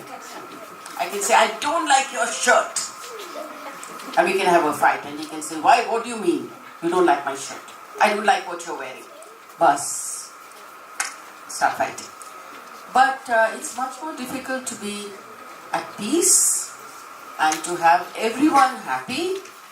That's much more difficult. And it's very exciting also. So whenever you feel like saying, oh, life is so boring, the same school, the same class, that same maths, that same, oh no, can't I have something exciting happening?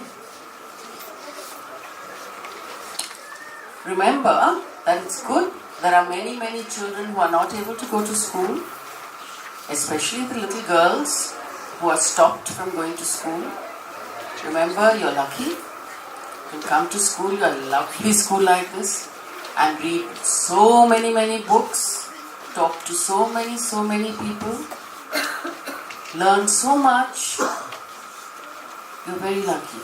So remember that whenever you think life is boring, stop for a minute and think.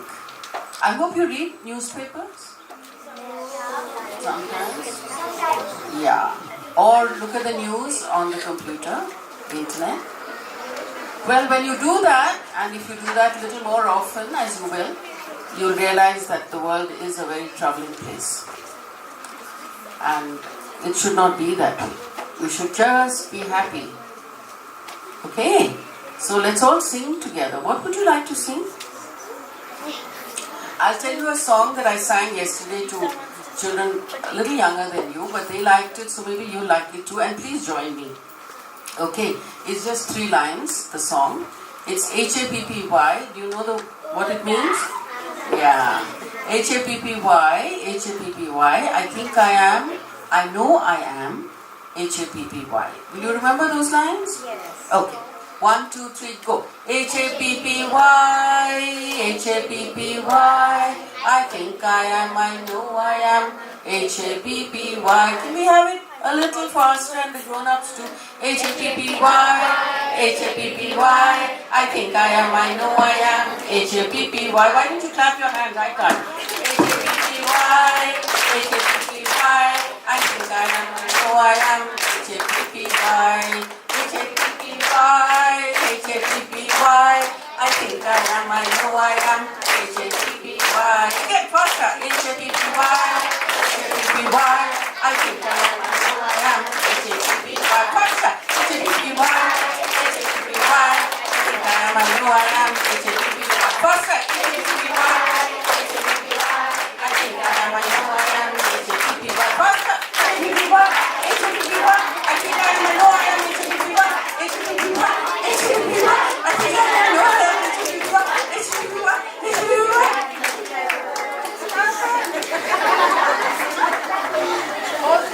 Go on. Okay, once more, fast, huh? Really fast. H-A-P-P-Y, H-A-P-P-Y. I think I am, I know I am, H-A-P-P-Y. H-A-P-P-Y, H-A-P-P-Y. Good. Now very, very slow. H-A-P-P-Y, H-A-P-P-Y. I think I am, I know I am, H-A-P-P-Y. Fallen asleep, wake up.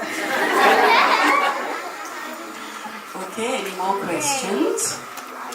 Or are we done? Time over? Is there any more time? Sorry? Time up. So thank you everyone. You were a wonderful group to read to. And I hope you'll read a lot more. Hello guys. So we are all here today to reflect on the intangible, indescribable and irreplaceable relationship between individuals and books.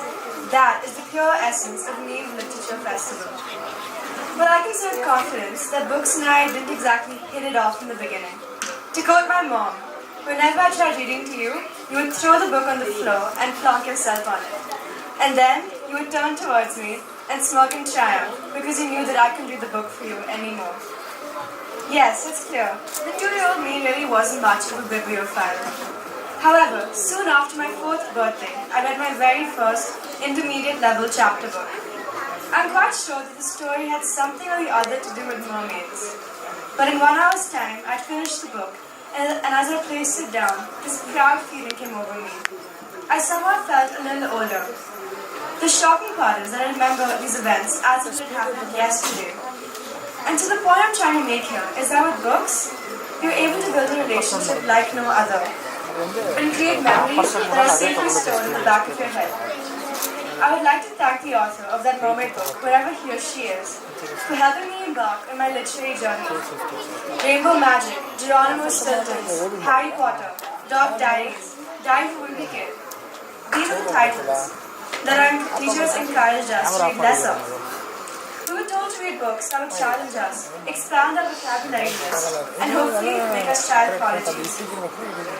Yes, I know that these books, that those around us gave great advice. But as 10-year-olds, we all found it uncool to listen to adults.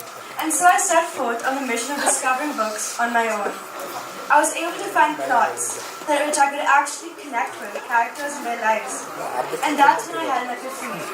No, I'm not the only person in the world who feels conflicted and confused and jumbled up. In some indescribable way, I felt less alone, knowing that there were other people out there who felt the way I do.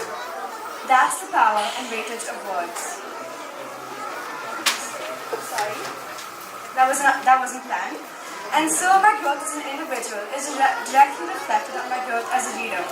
In every single book I've ever read, I inevitably discover one particular notion, one aspect, one theme that I have found intriguing.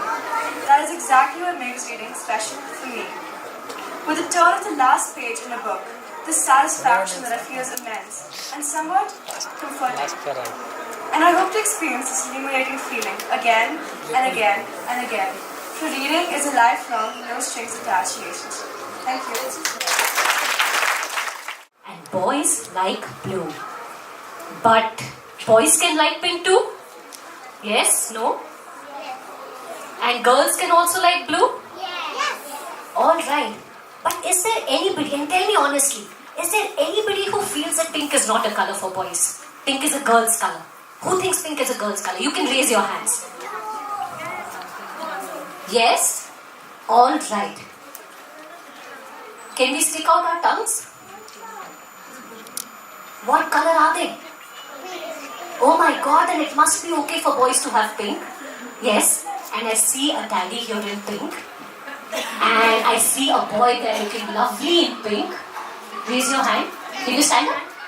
Let everyone see your lovely pink t-shirt. That's a beautiful pink t-shirt. And let's have a look at some more boys in pink, man. Do we know who these... No. Just the next slide. Full screen. Do any of us know who these boys are? Okay, loudly. If you know the name, say it loudly. Who's this? Very nice. Who's that? Dhoni. Do you know which country's cricket team that is? India? No. South Africa. Very nice. That's daddy in pink. Yes. So I think these are some very happy boys wearing pink. So it must be okay for boys to wear pink too, yes? Because hey, they're both great colors. Just like red, yellow, green, and all the rest. Now, boys have short hair? And girls have long hair? But girls can also have short hair? And boys, yes, there's some lovely girls here with short hair. Yes. And I can see some teachers here with short hair as well. And maybe some mamas with short hair too. Is there anyone who feels that maybe girls should only have long hair? No. Very nice. So let's have a look at some girls with short hair. So these are some girls that have held some very powerful positions. And they all have short hair. And it's fine if you have long hair as well. So it's loudly if you know who these girls are. Do you know who this is? Indira Gandhi. She's known as one of the strongest prime ministers India has had. And this here is a policewoman. And a lot of people say she is one of the strongest police people our country has had. Her name is Kiran Bedi. And just like a country has a prime minister, the states in a country have chief ministers. And she here is Mayawati, who was the chief minister of one of the largest states in India, Uttar Pradesh. And this here is someone that you must read about in your library. She has a very interesting story. Her name is yes? No, her name is Amelia Earhart, and she was one of the... Yes, you want to say something? She was the first woman to cross the Atlantic Ocean. Yes, she was the first woman to fly alone across the Atlantic Ocean. Anybody here who feels that boys should not have long hair? Parents can also raise their hands. Okay, we have one. Can we see the next slide? Some boys we admire here with long hair. So I know your parents want you to keep your hair neat and clean. As long as you keep them neat and clean and you can take care of them, you can wear your hair whatever length you like. Do you know who this is? Loudly if you do. Very nice. That's India's former president and one of our most famous scientists, APJ Abdul Kalam. Do you know who this is? No, that's not Narendra Modi. That's the Prime Minister before Narendra Modi. Do we know his name? This is Dr. Manmohan Singh. Somebody said that. Alright. So you know in some communities, boys do not cut their hair at all. And girls don't cut them either. And that's fine too. Do you know who that is? Anybody? That's a famous inventor and artist, Leonardo da Vinci. And this here, anyone? That's Rabindranath Tagore. So boys can also have long hair and girls can also have short hair, and some of us have no hair at all, and that's fine too. Yeah? Yeah. Now girls play with girls and boys play with boys. But girls and boys also play together? Yes. Anybody who feels that maybe girls and boys don't play very well together? Raise your hands if you feel that way. Yeah, that's fine. Alright, let's look at the next slide. Do you know which game this is? Yes, and do you know the players? Do you know who she is? That's Sania Mirza. And this is Rohan Bopanna. Now, you know in some sports we have mixed doubles, which is one boy and one girl make a team and then they play against another team which has one boy and one girl. So, India's mixed double teams in tennis and in badminton have been winning lots of medals for us. Which means that boys and girls can not just play well together, they can also win very well together. Yes? Can we remember that? Yeah. Now girls cook and so do boys. Is that correct? Anybody who feels that maybe boys don't cook as well as girls can? Raise your hands. That's okay. Let them raise their hands. Parents can too if they feel that way. So we have two people here. Anybody else? Anybody who feels that boys cannot cook as well as girls can? Let's look at the next slide. Anybody knows who these boys are? These are some of the most famous. Yeah, tell me. That's Gordon Ramsay, that's Sanjeev Kapoor, and that's Vikas Khanna. So somebody who cooks, whose job it is to cook, or who makes a living by cooking is called a chef. And these boys are some of the most well-known chefs in India and around the world. So I think boys can cook just as well as girls can. Because everyone eats. Does everyone eat? If everyone eats, then everyone must know how to cook as well, yes? And everyone likes to be fed, especially when they are tired, right? When we go back home, yes, when we go back home from school and we are really tired, we like it if somebody is there to give us food. Or if we are not well, we like it if Mama and Papa can give us our food, yes? So Mama and Papa can be tired as well. Everyone likes to be fed when they are tired, right? And everyone gets tired, especially after working hard all day. Boys and girls do all kinds of work. There are boy doctors and boy sports players and girl sports players and boy artists and girl artists. Anybody here? What are the other jobs that boys and girls do? Yes. What are the other jobs? Anybody? Raise your hand. Yes? Yes, boys teach and girls teach. Yes? Cooking, yes? Girl pilots and boy pilots. Yes, over there. Tell me. You can tell me? Girl doctors and boy doctors. Yes? Girls do sports and boys do sports. Yes? Going to office work. Yes? I can't hear you well. Pardon?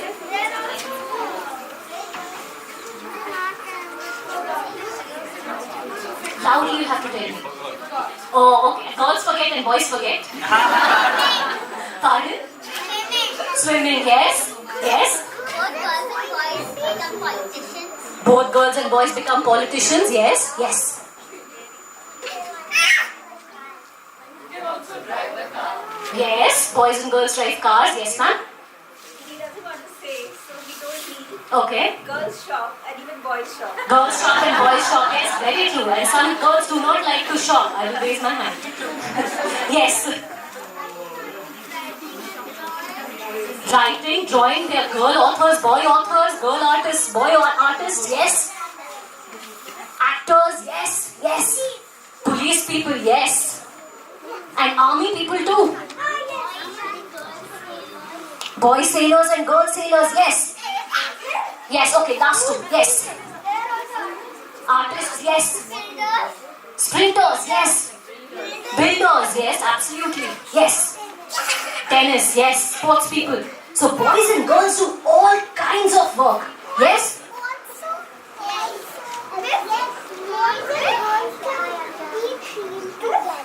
Boy, very good. Boys and girls can be a team together. We make excellent team. You know what else both boys and girls can do? Both boys and girls can punch and kick. Yes? They can do mechanics. Can both boys and girls punch and kick? Anybody here who feels that boys punch and kick better than girls? Or more than girls? Raise your hands. Yes, please raise your hands if you feel that way. Yeah? Okay, let's have a look at the next slide. Do you know who these girls are? Yes, tell me. I lost my mic. Okay, yes. That's Mary Kom. Very good. Do we know who this is? Yes? I heard somebody saying Dangal. The movie was based on her. Geeta Fogart. Very good. And anybody who knows this is? I don't think you can see her face properly. That's Sakshi Malik. So our women boxers and wrestlers actually... Pardon? Punching. Yes. So our women boxers and wrestlers actually have been winning more gold medals of late than our men boxers and wrestlers. So I don't think any of the boys here would want to engage in a boxing or wrestling match with any of these girls, right? So I think we can all agree that both boys and girls can punch and kick equally well. But is it a good idea? Is it a good idea to punch and kick? No, not unless you're participating in a sport, because both boys and girls get hurt, yes? Both boys and girls get hurt? And we all cry when we get hurt? Yes? Anybody who feels that boys don't cry? Or boys can't cry? Yeah? Okay. Mums and dads can raise their hands as well if you feel that boys don't cry. So 2 hands so far. Okay, let's have a look at the next slide. Do you know what sports they are playing? What sport this is? Yes. So if you watch cricket or if you watch football, even sports stars, even grown-up men, when they get hurt, they cry. So it must be okay for boys to cry then, because all of us get hurt and all of us cry when we are hurt. Any daddies who cry when they are hurt? Please raise your hand. Oh my God. Our daddies are more strong than the football players. Very good. Very good. So we do have daddies who cry. And I must tell you here that in my house, my father is the one who cries most easily. And then me, and then my mama. So whether you're a boy or a girl, there's some boys who cry easily, and some boys who don't, and some girls who cry easily, and some girls who don't. Yes, can we agree? Yes, and it's okay to cry. Don't let anyone tell you that you shouldn't cry. Because if you're hurt and the tears are coming, please cry and then you'll feel better. But you know what both boys and girls are good at? Ma'am, can we see the next slide? They're good at reading. Anything else? Writing. Anything else? Spelling words. Yeah, okay. Yes? Reading together, writing together. Yes, yes. Bathing. Okay, bathing. Yes. Playing together. Yes. Coloring. Yes, they're both good at coloring. Anything else? Yes. Drawing. Yes. Oh, right. That's what I was going for. Both boys and girls are excellent at being friends. They're both great at being kind. And they're both great at looking after each other. Because our mamas look after us, yes? And our papas look after us as well, yes? And grandmothers? And grandfathers? Yes. So, what I want you to remember now is that boys and girls, there are many ways to be a boy and there are many ways to be a girl. So remember, the colors that you like or the things that you play with or the friends that you play with, you don't have to choose things just because you're a boy and other boys are doing it, and just because you're a girl and other girls are doing it. Always remember, you are free to like whatever you want. Yes? Don't let anybody tell you that you can't like it. Yes? And now I want to hear the questions that you have. If you have any questions about the things that we've spoken about, or about the book or about me. So I'll come to you. Okay, raise your hands if there's anything you want to say or anything you want to ask. Okay, yes, I'll come to you. Yes, both boys and girls. Do you like painting? Yes. Anybody else who wants to? I have one of the girls in my book in Goodnight Stories of Rebel Girls. And what does she do then? Who do you have?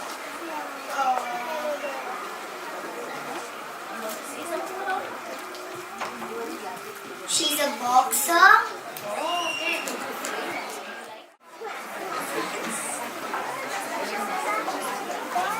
I like to play.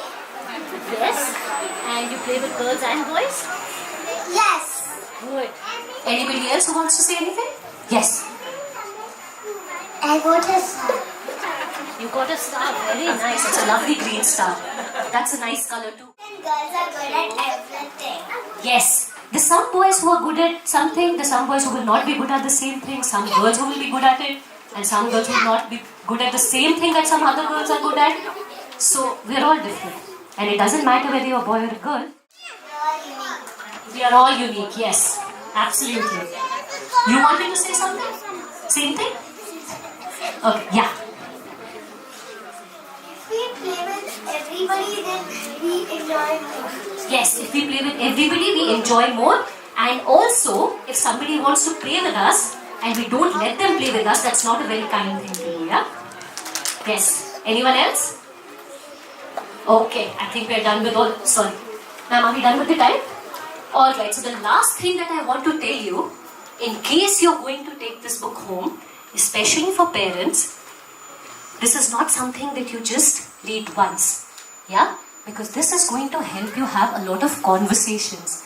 And you will come across a lot of ideas that your children have, which will not even be there in this book. So it's just a start of a conversation. Please make them read it with mamas and also make them read it with papas and let them say whatever they have in their mind and have a conversation about it. Because what this book wants to do is it wants you guys to start having a conversation, and with grandfathers and grandmothers as well. So if you take this book home, please, every time your child says something that falls within the realm of stereotypes, have a conversation. Yeah, so that's the only thing that I want to say. Thank you so much.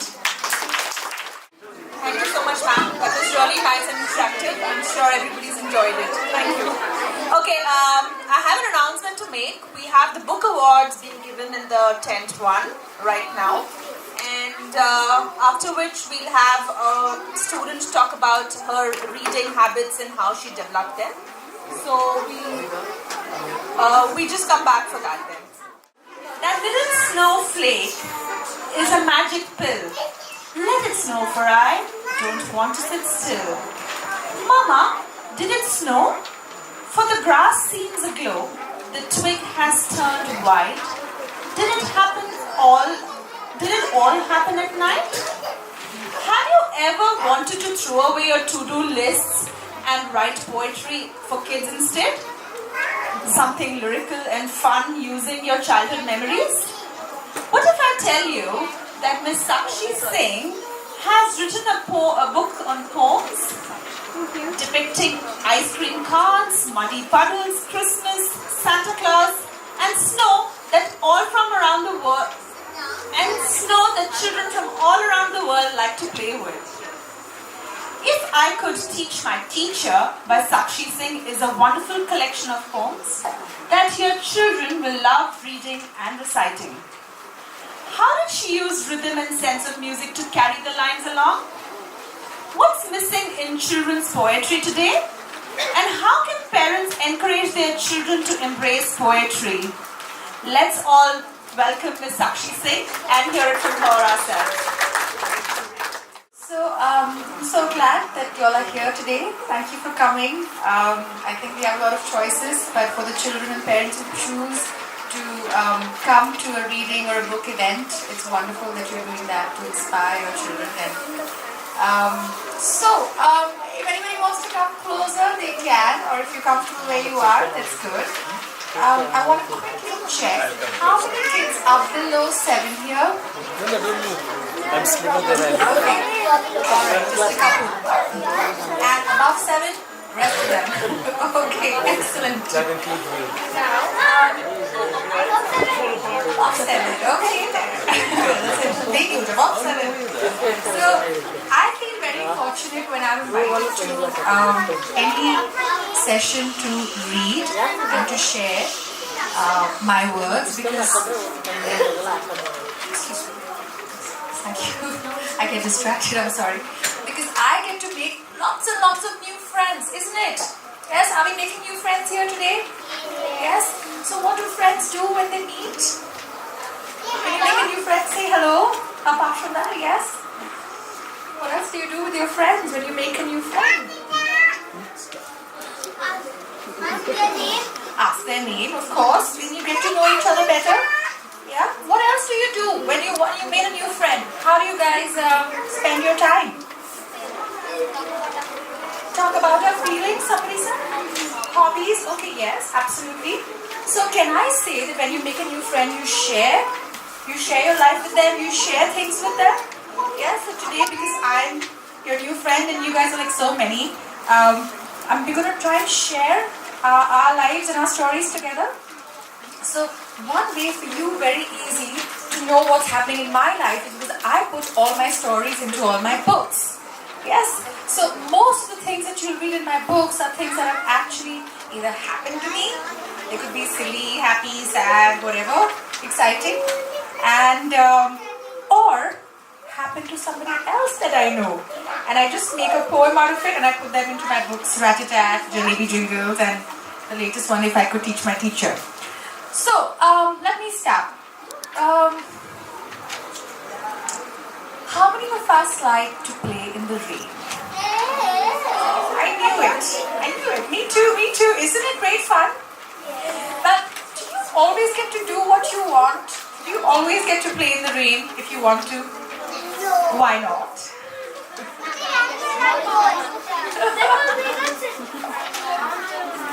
You're not allowed, isn't it? Why? Yeah, you'll get a cold and then you'll get dirty and then you don't want to mess up the carpet. So similarly, one day I was just, Bombay where I live is, yes. You can get a cold. Where I live it calls cats and dogs. Yes. You can get fever, you can fall ill basically. So I love the rain. So I actually take a walk in the rain. I'll, wear my rain jacket and take an umbrella and step out. And I saw a little boy who was dressed for school. He lifted his leg and he wanted to step into the puddle, but he was just like you kids. Oh no, my mom's going to scold me. So he finally didn't play.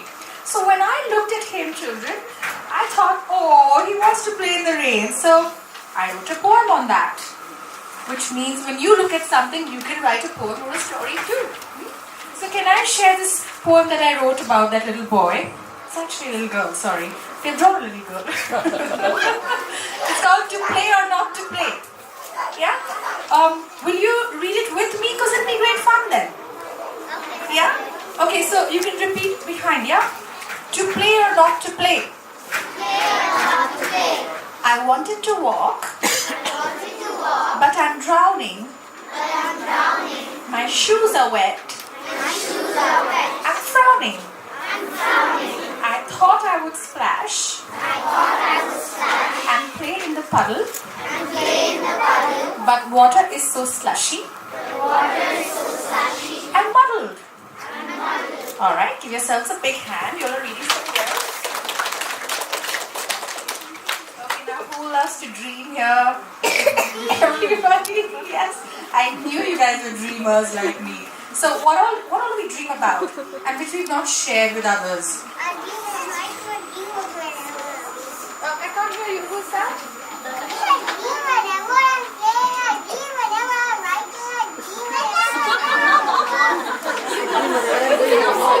Always dreaming, isn't it? Me too. I'm dreaming all the time. My God, you're like me. Alright, who else? You dream. I dream all the time, especially when my teacher is teaching. Oh, that's the best time to dream. Next time you're scolded for dreaming, you know what you can tell your mom and dad and your teachers? everybody in the world, all the poets in the world, everybody says daydreaming is the best thing for creativity. Yeah, it's true. Now, I dream of very bizarre things. I don't know what you dream of. You know, the other day I was looking at the clouds and I was like, oh, they look so creamy. Don't the clouds look creamy sometimes? Yeah? Or is it just me? So, what did I do? I wrote a poem on it because that's what your new friend Sakshi does. She writes about everything she sees, she's scared of, she feels. Clouds of Cream. It's page number. Oh, there is no page number. Magic. Okay, should we read this together? Yeah. Okay, Clouds of Cream. Clouds of cream. Clouds of cream. Clouds of cream. Am I in a dream? Am I in a dream? Some of us go. Some of us go Through the grind. through the grind. But that's when we find But that's when we find clouds of cream. clouds of cream. Am I in a dream? Am I in a dream? Oh God, I think I'm getting hungry just saying clouds of cream. Anybody else feeling hungry like me? Thinking of cream? Alright, now, how many of us love giving presents? Giving presents? And getting presents? Oh, me too, me too. I like both. I can't choose. I think it's both. You know, like I'm always wrapping presents for everybody. And just yesterday I was trying to put a ribbon on a present and then ribbon just kind of tore. So anyway, I'm a little clumsy that way. Yeah, so I have this whole drawer full of presents I keep buying and I keep gifting people because it makes me so happy. And I have lots of ribbons. So I was like, oh my God, look at my beautiful ribbon drawer full of different colored ribbons. And what did I do again? Write a poem. I wrote a poem on it. You know me very well by now, don't you? So should we read my drawer of ribbons? Yes? My drawer of ribbons. My drawer of ribbons. I kept a drawer full of ribbons. I kept a drawer full of ribbons. Somewhere deep inside. Somewhere deep inside. I kept a drawer full of ribbons. I kept a drawer full of ribbons. Ribbons where they could hide. Ribbons where they could hide. They were colorful strings They were colorful strings. to tie new things. To tie new things. I always kept a drawer full of ribbons. I always kept a drawer full of ribbons. Somewhere deep inside. Somewhere deep inside. Alright, give yourselves a big hand. You'll read really well. Now, I know some of you want to share things with me and we may not have enough time to do so because with limited time always. Why do we have limited time? Why can't we just have like a play date all day or something together? Yeah, we should, right? But in case you're not able to share a story with me or your thoughts with me, my addresses are in both the books, all 3 books. And there's even an envelope in Jalebi Jingles and Rat-a-tat, which means you can write me a letter and we can stay friends forever. How cool is that? And I reply to every letter I get. Yeah, so I look forward to your stories. Now, have you received this little sheet? Does everybody have it? Okay. May I play a little video before we go on to this? Yeah. You could dream about this. This is yours. You can use it. Okay. Anybody else feel something about a non-living object? Sometimes I think that some toys come alive when I go out. Stuffed toys become alive when she goes out. What's your name? Gia. Okay. Well, I know many people feel that way. I feel my sister's friend makes me like better. Oh. Yes, yes. I feel when I go out and I look straight at the building, that feels they're going to fall on me. Okay. Yes. Yeah. Go ahead. I wish my daddy could speak. Okay, you wish that it could think, but do you think it kind of already thinks about you? Yeah, and wants to speak to you? Alright, so I'm going to get some more answers in after this video, yeah? It's just going to tell you a little bit how words are magical and all the lovely things we can do with words. Yes. Give me.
launch it at the London Fair recently. And, I'm glad to hear it's heartwarming to see the response that I got.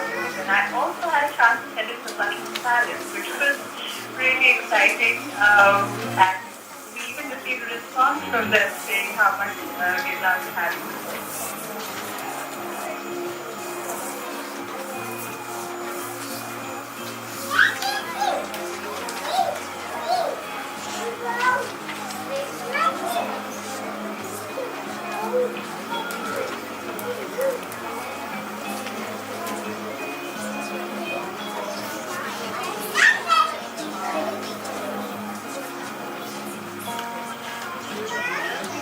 Great tool, a great power to have, because it builds a confidence in you to communicate, to be able to put your thoughts forward and essentially just live in society.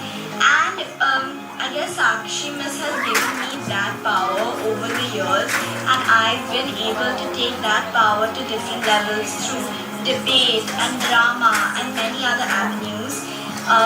So I guess I can't thank her enough, and yeah, I hope you guys enjoy the book because I'm sure it's going to be amazing. Okay, so I'm going to pause that video only because we've got limited time, but you can see the rest of the video on this channel called Sakshi's Song. What is it called? Sakshi's Song. I love to sing. Anybody loves to sing over here? Open that up. Yes, that too. Okay, some of us had some answers. Yes, you want to share something? Yes. Do you want to share something? She doesn't have a sheet. Oh, well, yeah.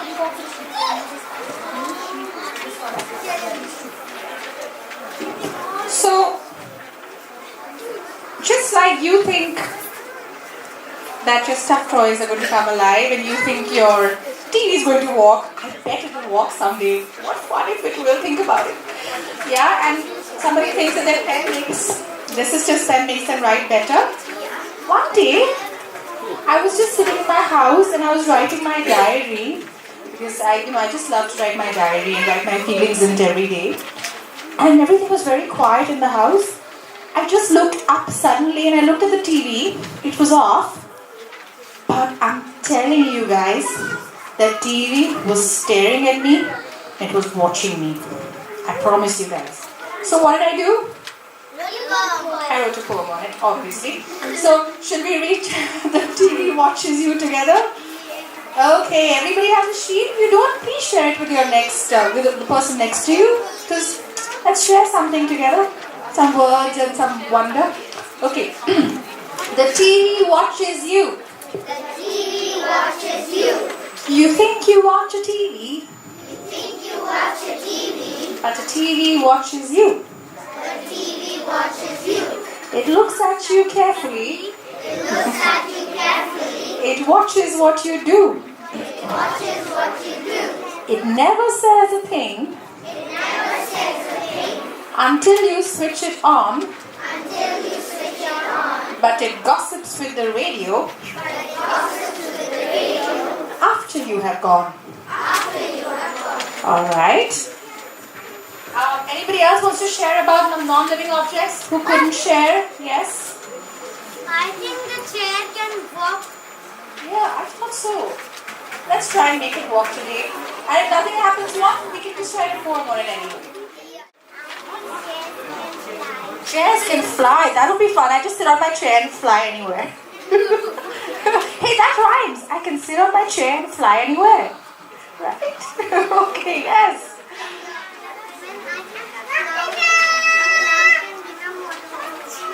A cloud can become whatever it wants. I wish my doll could fly. Your dog could fly. That would be fun. Yes? Birds can fly, but we're talking about non-living things. TV can fly. TV can fly? I wish all the TVs fly away. Because we should watch them. Yeah, TVs, we should just read a lot. Yes, both of you behind. Yes, raise your hands. A chair sits on someone. That's a great idea. You should write something about that. Yes. A chair is on a tiny paper. A A chair sits on a dining table? Okay, now then, you know what? A house can fly. Oh, that's a great idea. Have you seen the movie Up? Yes. In that the house flies, isn't it so great? Yes. That is so amazing. I love gummy bears. And they're going to bounce into my mouth. I just like, and they go. Right. I have a poem called The Upside Down Lady in the book Rat-a-Tat. One day, somebody was being really grumpy with me. I didn't want to fight with them. So what did I do, obviously? Yeah, well, words make me very happy and all my feelings just go out of my body and I feel very relaxed. So you can do that too. I carry a diary everywhere. So when I'm excited, I write. When I'm happy, I write. When I'm sad, I write. When I'm angry, I write. And sometimes they become into a book. So you don't have this poem here, but you'll say it after me, right? It's one of my favorite poems. It's called Upside Down Lady. That's a real lady, by the way. It actually happened to me. Okay, upside down. Upside down. There lived a lady. Up there in town. She lived her life. A little upside down. So whenever I do this, you get to say upside down. She rarely smiled. Wore a permanent frown. She led her life.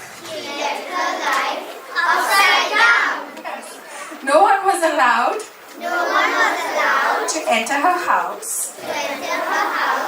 When the bell rang, she squealed like a mouse. Her food was bland, a little too bland. But if you told her that, she said, talk to the hand. She had no friends, didn't like her folk. When anyone called her, she blew up in smoke. She put the chairs on the table and spilled water on the floor. She scrubbed her bathroom clean until you couldn't clean it anymore. There lived a lady up there in town.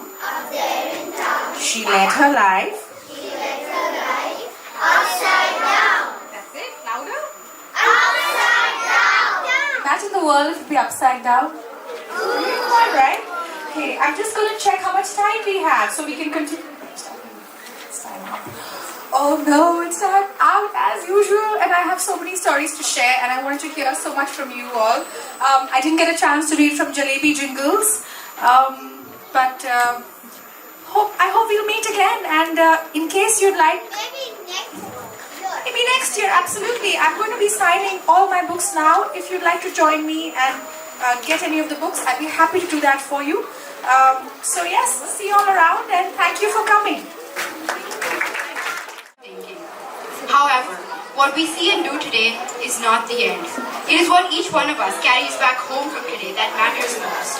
Therefore, as we all gear up for a roller coaster of events, I would like you to remember that understanding the intricacy of human experience through literature gives us all an open mind and an open heart. Thank you.